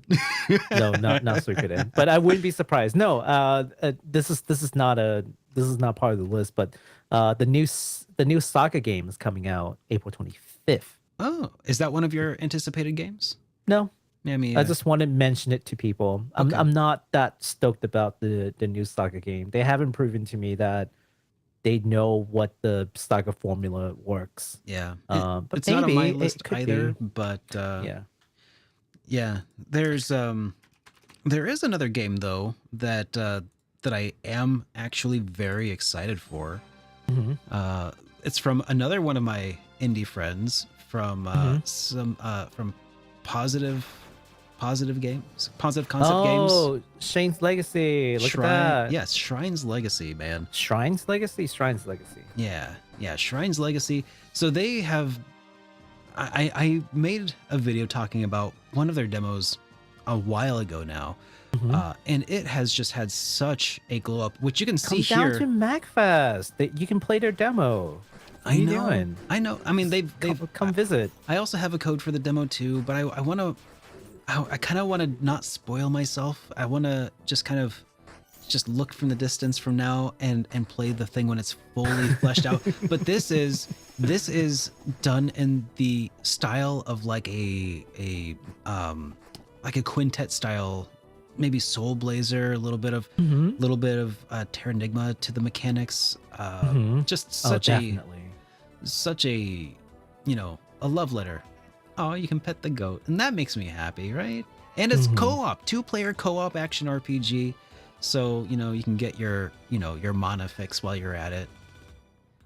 So yeah, that's the 2D mana fix. yeah. Yep. And so yeah, if that's the other thing that I'm pretty excited for. Shrine's Legacy. I'm just happy to see that little indie company that I was, or not even a company, well, maybe a company, I don't know, but that little indie developer, like kind of just growing up, and I'm also proud of them. It's this game, if I remember correctly, this game is made by 2 guys. That's it. Yeah, it's just 2 guys. Yeah, exactly. With a passion It's a for the game. very small team. Yeah. So yeah, they're doing I don't know. super I well. don't know if you have this next one, but I'll send you the link. Okay. Yeah. The one that this one I'm super excited for. Is called Bloomtown. Oh yeah, I Different had that one. story. Oh, you do have that one. Of course. Why wouldn't I have that one? Bloomtown. I Looks know. amazing. Yes, it does. I saw it in the list. I'm like, yep, that's definitely one that I am keeping my eye on as well. This is talking about like a remote town in the 1960s where things are kind of glitching Yeah. and you have to like solve the problems. You didn't think I had this one pulled up. There were so many of these like games that we've looked at. I know. Through all these indies that we pulled up, and some of them really stuck with us. Some of them are like, it's cool, but then I kind of forgot about them. This is definitely one that has stuck around in my mind for a minute. Q2 2024. Indeed. Q2. Indeed. So maybe in a couple months if they don't delay. Well, let's hope, because that's exciting. I have one more. I don't know. Do you have any others? Do you know what it might be? Do you have a guess? Oh, is it the Hermit one? I had it on my list. Where is that? It's not on my list anymore. Huh. It is on your list, but I Yeah. was just wondering if that's what you wanted to. That's go not the one over. I was going to talk about. But Okay. okay, here. This is the one though that I am going to talk about. Oh, of course, of Of course. course. The Sky of Acadia, Sky spiritual. Oceans Wings for Hire. Sometime Yeah. 2024. Yeah, the other one that you were talking about, that I can't talk about that yet. You know, Oh. that's for another section That's for that I another have section that I have set aside. Yeah. Yep, Sky Oceans coming soon. Says sometime 2024 maybe. So Sometimes maybe we'll see. yeah. Yep, it's tough. It's tough to say for sure, but yeah, those are my indies that I expect to see something happen in 2024. Have you got any others on your 2024 list of indies? Not off the top of my head. Like I said, that there's just been a lot of games that we I talked know, about. so many. So yeah, just because I haven't talked about it doesn't mean like I don't Oh necessarily no, care about it. I just can't for the life of me remember all these games. yeah, But those are some of the ones that are like, top of mind, I guess. okay. Yeah. So then I have something else, a couple items that are on my list of things that I'm anticipating, not in 2024 though. TBA. Yeah, or not Yeah. TBA, but even so. Here's the next one that I actually kind of wanted to talk about. Mhm. Oh, of course. Of course, Of course. Penny Blood, Of which course. is not coming out in 2024. Currently, it has an announced date or time frame of 2025. But this game is an indie that's being developed by the guy behind the oh my gosh, the Shadow. Hearts series. Yes. Yes, thank you, and Kodelka as well. Mm-hmm. You know, so this is a trailer that they put together as part of a Kickstarter campaign Yeah. alongside another item that's on my list that also is coming out sometime in 2024. And We I'll should just just go through both of them back to back. yeah, that's what I was thinking too. But look at that. I mean, so here's the thing. This is probably pre development. Like this is a hype trailer it's probably going to look something like this, but so much is subject to change that I kind of doubt that any of this is like set in stone. You know, what do you think? Do you concur, or do you think that a lot of this is going to be what we get? I think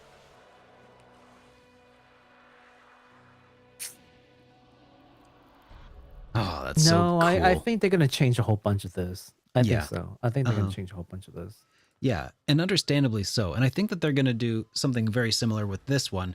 Like this is, again, it's a hype trailer that they used to help show the concept of what they're working on. Yeah. You know, there's probably a lot of this going to change, but let me just turn this up a little bit. I love the music. I know. Me too, man. It's just these games, the music is never a problem. I seldom God. play a JRPG and say, you know what's the worst part of this? The music. Everything is great, but man, that music was just so bad. Like, I mean, I might not love the music, but it's never the worst part of the game for me. Sure. They're usually pretty good. If anything, they're usually the best part of the game is, I might not even like the gameplay, but God, I love that soundtrack. I keep listening to it. Chrono Cross. Fair enough. Oh my gosh. So Armored Fantasia is obviously a spiritual successor to Wild Arms that also is supposed to be coming out sometime in 2025. So yeah, so it doesn't make my list of 2024 RPGs, but did you have any? Did you have any for 2025 before we move on to our TBAs? 2025? Yeah. There is one game, although I don't know. I can, I think this game is pretty interesting looking. I don't know what it's going to end up looking like. And if it's really gonna come out in 2025, but it's called How to Cut Beyond the Stars, and you can take a look at it. Yeah, let's pull it up. It's right now it's Japanese only. They do have plans to do an international release, but they don't have that up yet. But it is super like fluid looking, and it is a kind of like 80s anime slash not Kinda even almost- 90s anime. Yeah, almost like 80s Decapolice. anime.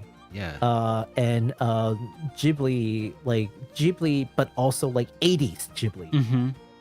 So I'm just I can like, see it's that. cool, but they do it in a way that's very tasteful, and it's got a modern touch to it that doesn't make it feel like just dated, Yeah. right? So I think it's a great mix of the two. Like you've got the style, but then you also have like this more fluid, like modern animation. Yeah.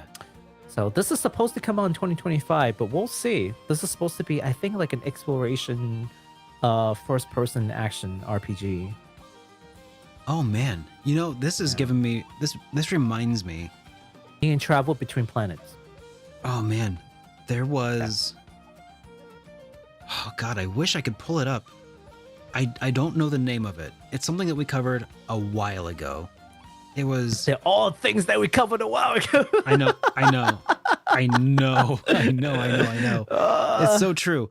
But there was definitely one that was made as like part of a project for like a Sony Expo or something. Like it was some Sony indies Expo. I thought it was like something that they were doing for like Sony Indies, like a project like that. Are you talking about the one that's like near Automata, but not? You talking about that one? Stella Blade? No. No? And it's so early development. We just barely talked about it, and we had like a little. It wasn't even like a teaser or anything, but it showed like the world, this little town that they were like developing in it, and it was just this little like clam. It was. Ooh, you know what it's called? If I can, I doubt I can find a trailer. Yeah, if you can, that would be incredible because it's something that it's like with above me. the cloud, and yeah, I think it was not Sony. I know what you're talking about. It is. I know the name of the game, but I can't find it right now because I bet you it's in Japanese only. I don't know what the Japanese title is. Would it be in our Sheets document? Maybe it would be. Yeah, it would be. You'd have to look for it. Okay. So here, I pull up the sheet and it's back in August. It looks like. Oh, I don't see it in the Google sheet. Oh man. Found it. Oh, you did? Oh yeah. Oh my goodness. Okay.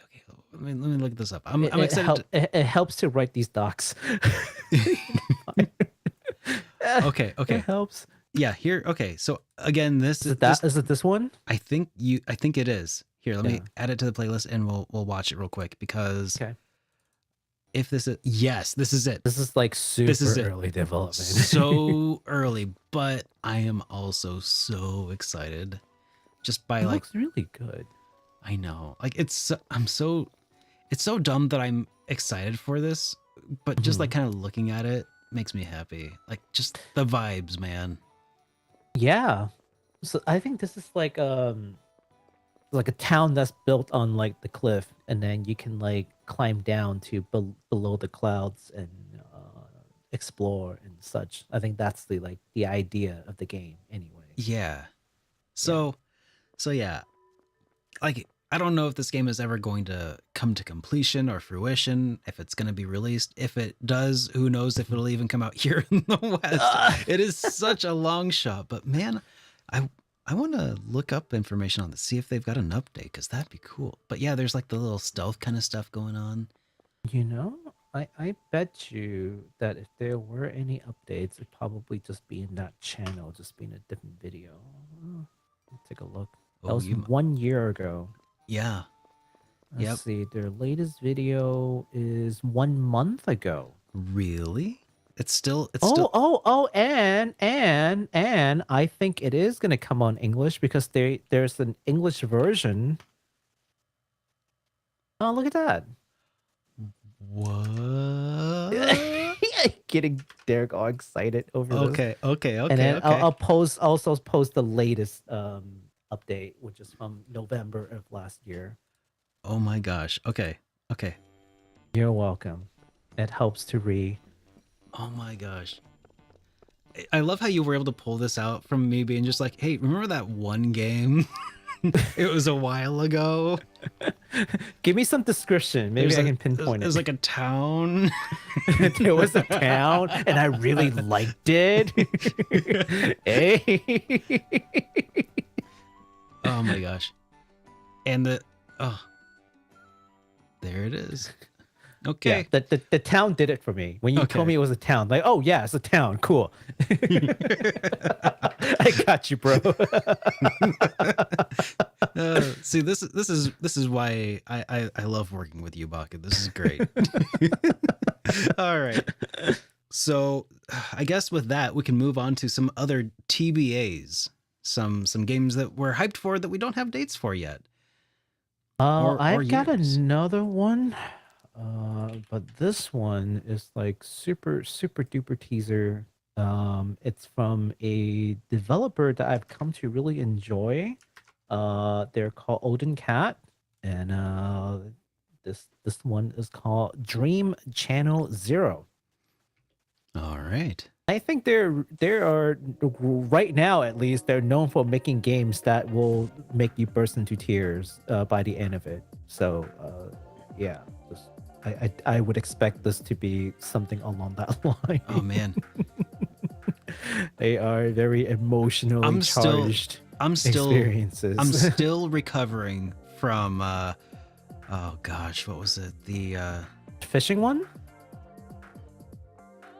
You played a fishing game? No, I didn't play a game from these guys. I was just saying, like, as far as games that emotionally damaged me. Yeah. On the subject of emotionally crippling games. Yeah. It was it Indonesian one? Yeah. Do you remember what it's called? I'm working on it.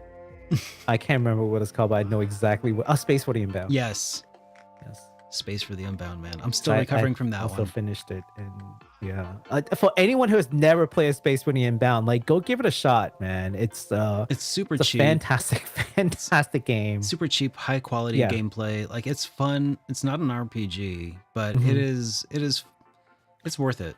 It's worth it. It's an adventure. It's an adventure game, and in a way, you get to learn a lot about like Indonesian stuff. Yeah, they'll, like, tell you about like different foods that they eat and different like way of life back in the 80s. Yeah, that's kind of cool. If you are into feeling nostalgic for places that you've never been before, A Space for the Unbound can definitely fill you in on that need.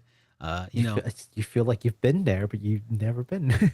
I know. It's like, oh yeah, the gum wrapper. Wait, what gum wrappers? Why am I nostalgic for this? No, when they start talking about the what is it called, the soda bottle caps. Yeah.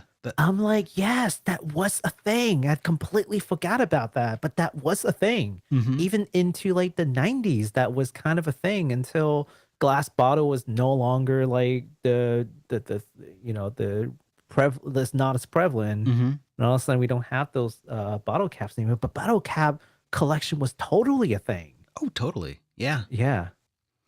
Dang. So here's but from these guys, Odin Cat recommend what is it called? Max Monster. Definitely give it a shot. Oh, there's the Hermit. Yeah, here's the Hermit one that you were talking about before. That I knew it was going to be on this list, but the question is when. We don't have a date yet. We don't know. It could be this year, but they haven't announced it. So, well, if the developer comes by again, maybe they can give us an answer in the comments below. Who knows? I don't know. They commented last time. Yeah. Yeah. And you know what else? While we're on the subject of games, indies that are TBA'd, how about Oddity? Holy cow, man. Oddity? Yeah, it used to be the mother for fan project, but they renamed to Oddity. Is that what they called it? Mm-hmm. Huh. And we haven't heard anything since they rebranded it. Yep. Have you looked it up at all? Yeah. But Just nothing, huh? I mean, but it's gone longer stints of quiet than this. So The reveal trailer is back in 2020. Oh no. yeah, I know. But I mean, it was. Who knows? Who knows? It looks cool. It's only been 3 years. I mean, 4. Mm-hmm. Okay. They're working on it. Yeah. But anyways, Hermit and Pig. Hey. We don't know when it's gonna come out though. So We don't know when it's gonna come out. oh, that trailer just autoplayed. Here, let's pause that. So yeah, you can look forward to that sometime. So I have 2 more on my list. You have 2 more on my list of TBAs. Yeah, we don't know when they're coming out. Okay. And I don't know if we even have trailers for them. Let me see if I do. Tell me more. Okay, here's one.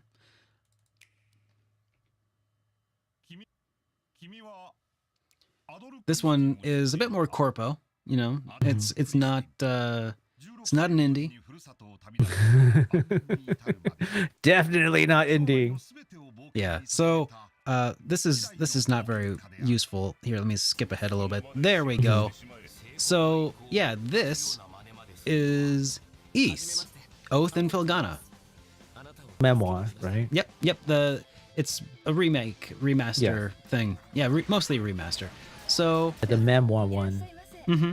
So that's exciting. Fully voiced. Yeah. So I want to see this. I want to see this come out in the West. That would be wonderful. But we don't know when it's going to come out or if it's going to come out in the West at all. And then I'll skip us ahead to the other one that is My also. second favorite Ys game. Is it really? Yes, that's my second favorite Ys game. My favorite all time is Ys Origin. Okay. And so here's the other one that we don't have a date for in the West either. Ys 10 Nordics. I know. I'm just hoping for Falcom, like 2024 Falcom be one step closer to like international simultaneous releases. Like Please. I know. Like please work on it, Falcom. Like make it a priority. Like what's wrong with you? So it's 2024. How are you still doing this? I know. It's wild that they're still so guarded about their scripts at this point. I get it, but they had a bad taste. But then do what the other corporations do. Have your own internal release team. Set up shop in like America and just do what other companies do. Like they all have to start somewhere. So here's the thing. Somebody said that to me in my chat the other day when I was streaming on Twitch, and I said that is an extremely scary proposition to suggest, because it is a whole new skill set for them. But they can hire people, sure, but those people won't be the established industry leaders that they're going to right now with NISA doing their in-house localizations. Sure, everybody had to start somewhere, but Falcom is still pretty small, and we don't have to go that far back. Well, pretty far back, I suppose, to games like Breath of Fire 2. Breath of Fire 1, for instance, was localized by Squaresoft back in the day, and then that was great. But then they decided Capcom's going to do their own in-house localization, so they did Breath of Fire 2, which just was absolutely such a mess. It fell so flat, for them to do it on their own. And the shame is like these games that Falcom is doing are so dialogue dependent and dialogue heavy that I don't think that they can start with something like that. Like if Falcom wants to do some in-house localizations, they'll want to start with some small, easy softballs, right? They'll want to start with some things like Nayuta maybe would have been a good choice for that sort of thing. But but for like their main flagship Mhm. series at this point, it's such a crapshoot, because if they fail that, oh, Yeah. that will kill whatever, momentum they are building at this point in Mhm. becoming a mainstream RPG franchise in the United States. So, So I definitely can see how it can be scary because you can look at like the examples from like Square Enix and what they've done sort of back in like the 90s and mhm, what have you. But the big difference is this. The big difference is back in the 90s, they were pretty much the frontier of everything. They yeah. don't know what a proper Well, workflow it's not or that. what quality, Yeah, you it's not know. that Square Enix was. Mhm. So Square did a good job. It was when Capcom did their own that things, went to Yeah. crap. But No, I I just get meant your like that meaning. time frame. Yeah, I Yeah, just meant the time frame. It's like it's scary for many reasons, and chief of which is this is brand new for anybody. yeah, But when there are certain pipeline and knowledge that already like involved that has been established, yeah, it's just a matter of hiring the right people at this point because it's kind of already known in the industry what needs to be done. It's yeah. not like you need to figure it out us you do it. That's true. You are no Right. longer landing the plane as you build it, for sure. That's right. So, So it's certainly I certainly get that it's scary. Like don't get me wrong. I think it's very valid that if they're gonna invest into this kind of thing, they need it to stick. But it's just a little less scary than 20, 30 years ago, you know. mhm, Um and it's a capability for a company that needs to be built, right? Like every company has capabilities. Any capability, even just developing games, a capability. Like, but you have to start somewhere. yeah, So if your end goal is to be able to do these kind of simultaneous releases, either A, you found a really good trusted partner who can do it for you, uh, which I guess they've tried, or you do it in house. There is literally no other way, you know? yeah, Uh, so one or the other. Or either that, or I guess the third option is just don't do it. Just don't do simultaneous release. Do this whole thing. Do this little dance of like releasing everything like a year and a half later, mhm. that no one wants to see. But maybe it makes sense for them from a business sense. I don't For the know. time being, I don't see many other options, but Yeah. unless they want to start. But I mean, until they start feeding that development team or localization team of their own with smaller projects that they can risk things on, Mhm. then Yeah. I don't know. It's tough. Yeah. It's a sticky situation. It sure is. Maybe it's just not a high priority for them. Like they just don't have the resources. They rather spend the resource developing new game, which is valid. Yeah, Um, but man, just as they're leaving a lot of money on the table. yeah, yeah, when yeah. when you're releasing games simultaneously, the hype level is just not the same. It's like, oh, we finally get our chance to play the game. Oh, Yeah. yay. Yeah. You know. There is a lot of truth to that. Mm. Did you have any other TBAs that we have not covered so far? Because I am out on my list. I am out too. There are so many good games. I know. But again, I can't remember a lot of these off the top of my head. But those are the ones that really stuck out for me that I'm really, really looking forward to. Man, I know. It's Yeah. so good. Well, we have one more section before we start winding down, and that is community news. Baku, Oh did you want to talk about boy. this one? Oh yeah, I'll have the honor of talking about this one. So, wanted to do a congratulation to our fellow Twitch streamer, friend. Oh my god, I misspelled. I'm so glad I am taking this one.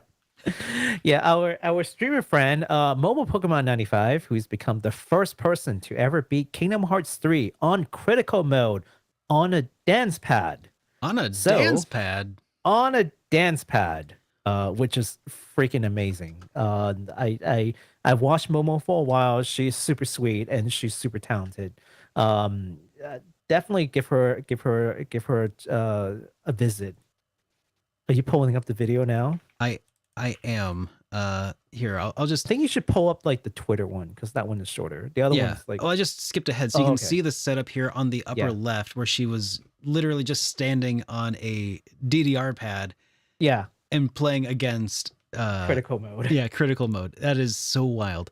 Yeah. Okay. Yeah, I'll stop the trailer, but that is So the so long cool. video would have her walk you through like what she had to do, you know, all the setbacks, you know, all the hard part, how did she cheese them? Like she goes through all the details. So I respect her for just kind of like laying that out there. So for the uninitiated, right, critical mode in Kingdom Hearts means like harder hitting enemies, limited stats, like half the health as you usually play, and just like less frequency for like super flashy, like grand magic moves, right? Taking it all together, it means like even just playing on a regular controller, it's pretty freaking hard. Now do it on a dance pad.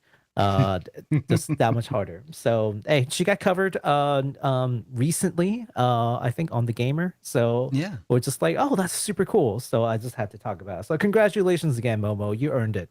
Yeah, and we can link to YouTube videos, so we'll be sure to link that in the video description. Heck yeah. So that was so cool, so awesome. Yeah, on a dance pad. Yeah, Nani, that's right, Cyrus. On a dance pad. I do reach that.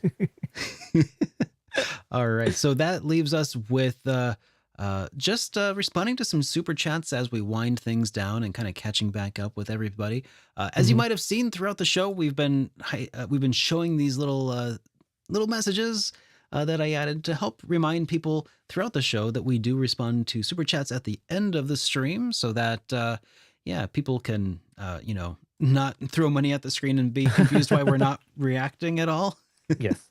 So a huge thank you to Still Alive and Tim, who who threw money at us today. It was a lot of fun. Hey, thank you. So we got another question here. It says, all right, I got another game I'm curious about. Have you heard anything on a possible Saga Frontier 2 remaster? Feels weird not having that. I haven't heard anything about that. I haven't heard anything. I think part of the reason is because Saga Frontier 2 didn't sell particularly well. But they have remade games or remastered games that didn't sell particularly well, so that might not be the reason. And the main reason is because the Saga team is working on Saga Emerald, so they don't have the capacity to then do like a remaster. Maybe down the line they will do it. If the demand's high enough, I'm sure they'll do it. But I wouldn't hold my breath because again, I don't think it's sold well enough to convince them to do it. They probably would rather just make a new game. Yeah. And then we have one more that also came in here. It says, Game Explained put out a video essay recently about how Nintendo is experiencing a golden age currently. Do you guys agree? Nintendo experiencing a golden age. Yeah, I would say yes. I mean, in the context of their histories of peaks and valleys, they're definitely experiencing a peak, easily. So Nintendo themselves, like as far as like just overall console popularity, like I said, it has peaks and valleys. They did really, really well up through like the Nintendo 64, where they kind of faltered a bit. The GameCube, they took a weird direction with it, and so as a result of that, I feel like, I mean, Nintendo's first party games have always been top tier. So excluding the Nintendo IPs from the GameCube era that we all know and love, there were relatively few really great third party titles for the system. Relatively. I mean, Skies of Arcadia is great, but it's, that's one compared to like, there's like one really good one for GameCube that there are for like 10, 20 really good PlayStation 2 titles. So so there was that, and then the Wii, it was another golden age for them of a sort. In the fact that it was wildly popular among everybody from small children up to grandmothers. It's just not as popular among the gamers that we are at this point in time. There were some really solid titles for it, for gamers who liked like No More Heroes were really great. The Zeldas, the first party stuff was always really good. And it was also just a shovelware beast. Mhm. Just so much shovelware on the Wii. Oh, jeez, yeah. But I then, remember seeing the discount bin of all the Wii games. I'm like, it's just, oh dude, my god. we will be picking the Wii shovelware out of the shelves of thrift stores for decades to come. Yes. So many Just Dances and Mhm. so many Barbie games, like 50 Barbie games in So- one console. so much garbage on that system. Sorry, Barbie, But you it weren't was great for games. but people were making those shovelware titles because everybody had a Wii. So, Mhm. Yeah. it was a sign of the times. Yeah. The Wii U obviously did not Didn't do stick. that. Did not Yeah, stick whatsoever. Stick. Mhm. But then now, yeah, they're hitting another high. Like, I don't know how many Switches have sold at this point, but I'm under the impression that they are approaching market saturation, and the market is bigger today than it was 20 years ago. Mhm. So I think it's safe to say that they've sold as many Switches as Wii's, maybe more. Mhm. But I don't feel the deluge of shovelware for the system. Like, it still feels like there's still some for sure, but it's not the ratio is inverse to what it once was. Well, I mean, a lot of that shovelware is just digital only. That's If true you too. take a look at the digital store, I That's- haven't. That is So, that's a really yeah. good point, actually, because It costs even publishing less to do that. because publishing a cartridge costs more than pressing a disc. Mhm. And Yeah. so when you pop into a GameStop, which is, as far as I know, the only place that still sells, maybe Target sells physical games too. Now that Best Buy is no longer holding physical media, right? So, Only DVDs, only movies. I thought they still sell games. do they? I don't know. Yeah. I haven't been in a GameStop or a Best Buy for I think they're Ages. eventually going to phase that out too. But yeah, probably. right now it's just movies. They're no longer holding physical movies. Okay. So it could be, but yeah, you're probably right. But that said, the fact is, like, when you walk into a store that sells games, when you look at the Nintendo Switch section, it is not just a wall of crap like you would see with the Wii. So I think that barrier to entry of actually having to make cartridges and that being more expensive has, in a way, almost kind of Appleified the Switch in a way. I don't know if is that a bridge too far to say that it has kind of made it feel more premium because the cartridge based media is just a more expensive, more walled garden sort of approach here. Like, it I keeps don't know if it keeps the feels more crud from premium. kind of crapping up the place. I don't think it's because the cartridge is prohibitively expensive. Like, if there were no digital, Mm-hmm. I think they would have done it. But it's because digital is just that much cheaper. Yeah. So it's the Yeah. opposite. Yeah. So it's not because it's the alternative is too expensive. It's the other alternative is that much cheaper. It's a mix of both. Both factors mix have of led both, yeah. to the physical games collections just being so solid because it's a great filter. It's a Yeah. really good filter. And then you only go onto the eShop when, I don't know, when your mom buys you a gift card to the eShop and you're like, well, what else am I going to do? Geez, yeah. It's like, oh, what can I buy with this on the gift shop? Let's see. On the Wii shop. Let's see. Yeah. Yeah. Yeah. So Switch entering a golden age. I don't know if they're entering a golden age or they have already entered and is exiting the golden age. So- I think that's what well, I was thinking about. So Yeah. Still Alive's message says that they are experiencing a golden age. Oh, the experiencing. I think they have Yes. experienced the golden age. I think that You think time is that coming. if they don't capitalize and switch ships here soon, that will lose its luster? Oh, absolutely. Yeah. Absolutely. It's Hmm. it could only so looking at Nintendo's history, right? Hmm. You've got let's go back to the time when they first introduced the Switch. Yeah. Okay, when they first introduced the Switch, haters were hating, of course, and they were being ridiculed left and right for the Switch and the buttons and who's gonna want to bring this around and play games at parties, like they're making fun of them, like it's a bunch of millennials and The like funny thing whatever. is, So, I yeah. maybe I was in different crowds, but the early marketing that I saw reactions to were people who were like actually really excited and enthusiastic about it. I Like was enthusiastic about it. and they Yeah. like Nintendo did a pretty good job of making the Switch a console for cool people. Well, you know what they did learn from Wii U is The, that when they introduce Switch, they are making sure you understand why they did what they did. Because yeah, Wii U was like, what even is this thing? What's a Wii it's U? all Like, so many questions. Yeah, the exactly. Switch is like, watch this like 15-minute video to understand the Switch and all the cool things you can do. Yeah. Okay, like before you can even buy this thing.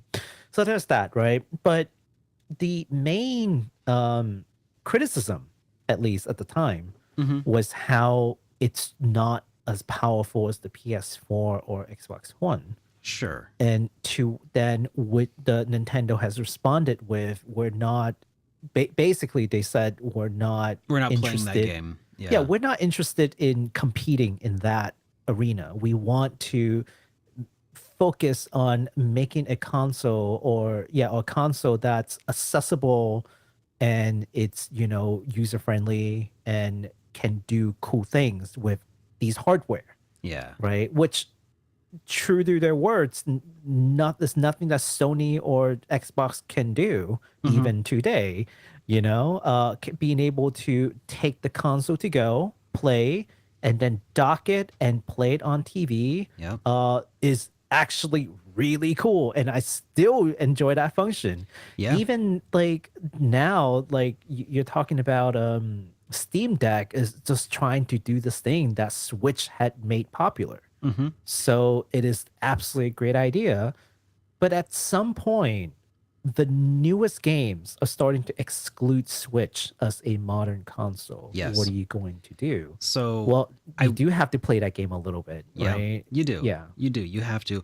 And I think that right now Nintendo really should be taking a look at what Sony did to help cement its status as a juggernaut in its transition from PlayStation 1 into PlayStation 2 Mhm. by implementing backwards compatibility, Oh, allowing that would be players great. allowing players to play their last gen games on the current gen system Mhm. is what allowed people to buy a PlayStation 2 and immediately have a vast library, and the ability to do things like watch DVDs was huge. That's a huge selling point then. I mean, I'm not saying Nintendo should include a DVD player, but uh, you know, it would be nice if they could also include some other functionality that would be meaningful to people and to also give them backwards compatibility. I think that's a huge part of what they should do with their to help solidify their spot in this ever crowding marketplace where now Nintendo is no longer the only handheld system. The Steam Deck Mhm. is currently like poising itself to eat Nintendo's lunch. They saw the success, and Mhm. Nintendo has kind of rested on its laurels a bit, Mhm. and continue to do its own thing. Meanwhile, the Aya Neo, the Iron Odin, the ROG Ally, basically Mhm. handheld PCs are looking like maybe they'll be taking over at this point Oh, jeez, be, yeah. because they will play Switch games in 1080p, 60 frames per Oh. second, uh, whether Nintendo will or won't. So, Mhm. so Nintendo has to realize that, if they want to continue to, reap the successes of this, they'll need to find a way to double down on what made them successful and what made other people successful prior. So Yeah. I mean, there's the legality of things, which is, oh, they're not supposed to do that. And then there's the reality of things, which is, but they're they going can to. do it. Yes. And they do it. Now, You the said only doo-doo. thing, the only thing that Nintendo has, it's going for them is, yes, you do have to jump through some hoops and to make it work. And some people are just not very tech savvy, especially if I'm a busy parent and I just want to get Oh, my yeah. kids some stuff to play. Yeah. Yeah, I'm not going through all that thing. I'm not making it a computer. A handheld computer is powerful and all, but it's expensive. I have to troubleshoot. It's a bunch of things, right? So Yep. Nintendo does have some leg up against that solution. So it should be like realistic in understanding what its strength is and really play into it, Yeah. right? But that would also require them to update their hardware, which through COVID times when we first heard a lot about Switch 2, it was complicated. You mean the Super Nintendo Switch, right? Oh, the Super Nintendo Switch. Yeah. They're in a delicate time, right? Because COVID, you want to release a new system, you're setting yourself up for failures. International shipping is a mess. You need to ship all these raw material to different places and have this network work for you and build things and then distribute again. It's a nightmare, right? I would know. I worked in import export like through that time and I gave up. I was like, yep, this is not tenable. I can't do this. Right. So I got out of that. Even now, it's not great because I don't know if you know about like the Suez Canal situation right now. I mean, I remember when it got blocked for a while, but I mean, by that one ship. by Bodie McBoatface. Yeah. Right now, it's Or are you talking about the pirates that are attacking ships? Well, pirates / terrorists, whatever. Yeah, sure. Not getting into things. Just know that ships are being attacked. Right. So a lot of companies are being forced to send ships around the like edge of Africa and then up versus through the Middle East and through the Suez Canal, which drastically increased time of cargoes. Part of the reason why I suspect that I still haven't gotten my physical copy of Chained Echo is because of that. There's a lot of things that are still just stuck on a boat traveling to wherever they need to go to make the final assembly before being sent out to all the people who paid good money for it, right? Yeah. But even this is not as crazy as like when COVID hit. COVID was like total lockdown of ports. People couldn't work. Everything is on like a 6 months delay. Yeah. It just doesn't make sense to, try to release a new console, all the raw material from all over the world, constructed, put together, and then redistributed. Nightmare. But we've moved away from that. Yep. Even granted, we do have some issues. It's nothing like that. They're running out of excuses to not, throw that console into the wild. Yep. And right now the rumor mill is a buzz, but it is, as far as we know, still just rumors, and we'll only tell you the facts when they become a reality. But I'm happy to speculate, and I'm happy to talk about what I think will make them successful. But there's, at the end of the day, a reason that I'm a podcaster and not a CEO. Didn't the 3DS also have backwards compatibility? It's not like they have never done it before. No. They've they totally did. done it before. Yep, and so did the Wii. It had backwards compatibility before as well. So it's not unheard of. It's just not been something they've been doing lately. Well, I mean, because there's no disk drive in the Switch. So let's hope that they, will do that again. Keep the cartridge to Switch 2. What do you think the Switch 2 specs going to be like? If you had to speculate, what do you think? The Super Nintendo Switch will have... The Super Nintendo Switch. Let's say a solid 1080-60 in most titles. Some titles will probably do 4K 30. Is kind of, I'm thinking like HDMI 2.0 spec kind of stuff. Not 2.0, not 2.1, not 2.0, because 2.1 is when you need like the 4K 60, like the, that's right, 1440, like higher. So I'm thinking it might do HDR. I think that would Mhm. probably be, to be expected at some point. OLED, I think, is going to be a requirement for the system Mhm. itself. I'm concerned about the cartridge port because now they've got apparently Mhm. uh, SD card adapters for those Nintendo Switch cartridge ports that Mhm. allows you to basically throw a ROM onto a micro SD card and put it in Oh, a jeez. cartridge, a flash cartridge, essentially. Mhm.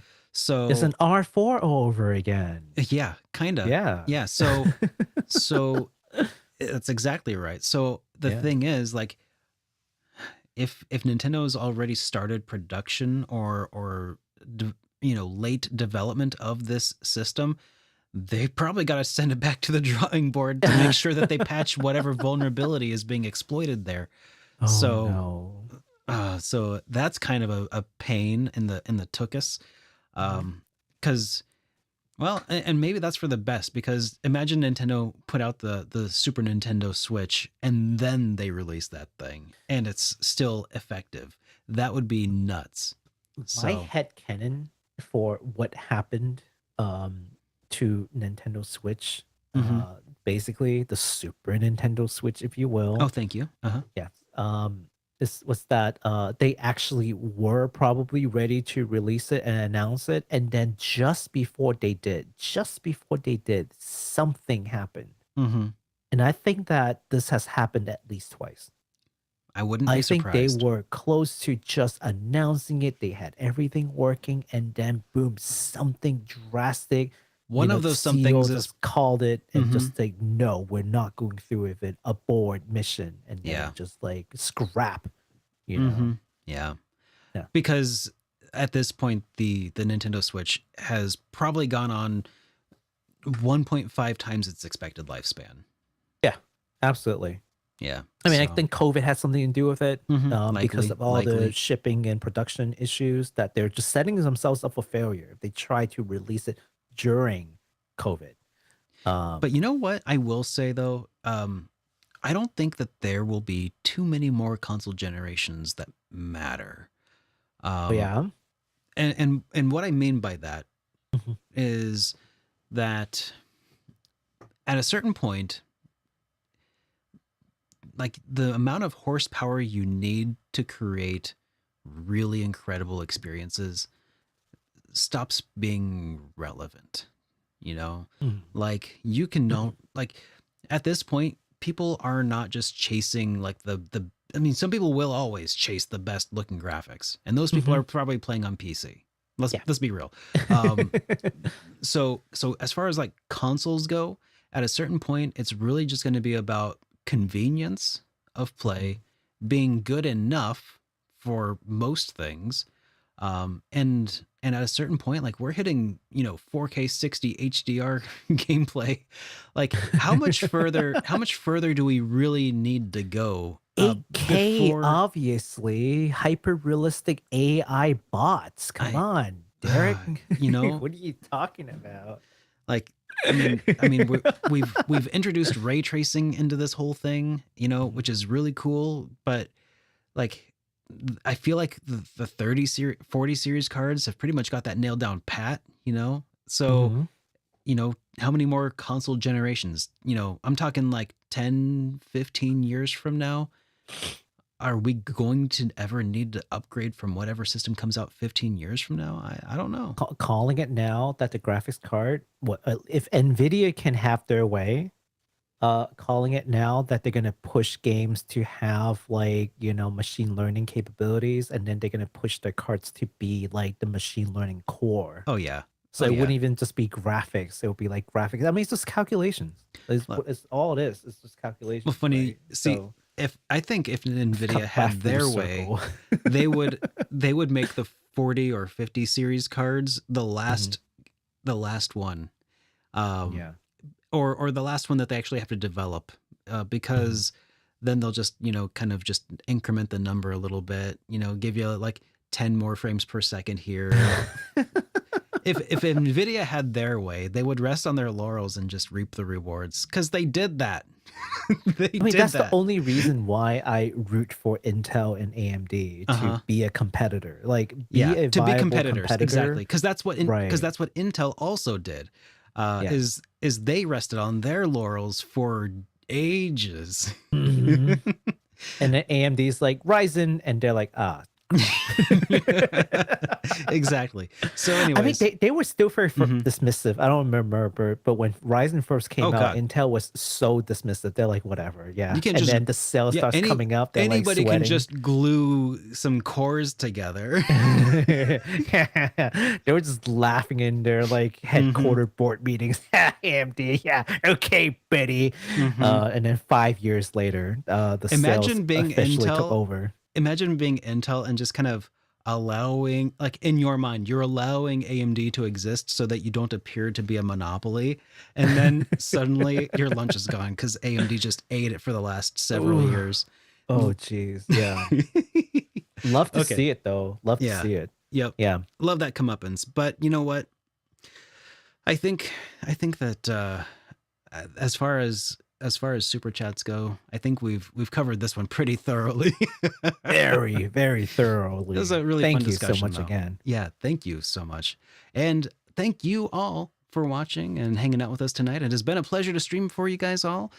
If you're new here and if you liked what you saw, make sure you get followed on whatever podcasting platform of choice you are enjoying us upon. And we will see you guys next week for real. Yeah, For that's exciting. For real season. And we'll talk about whatever news happens between now and then. So until then, hope you all have a great rest of your week, guys, and we'll see you on the other side. Have a great night. Good night.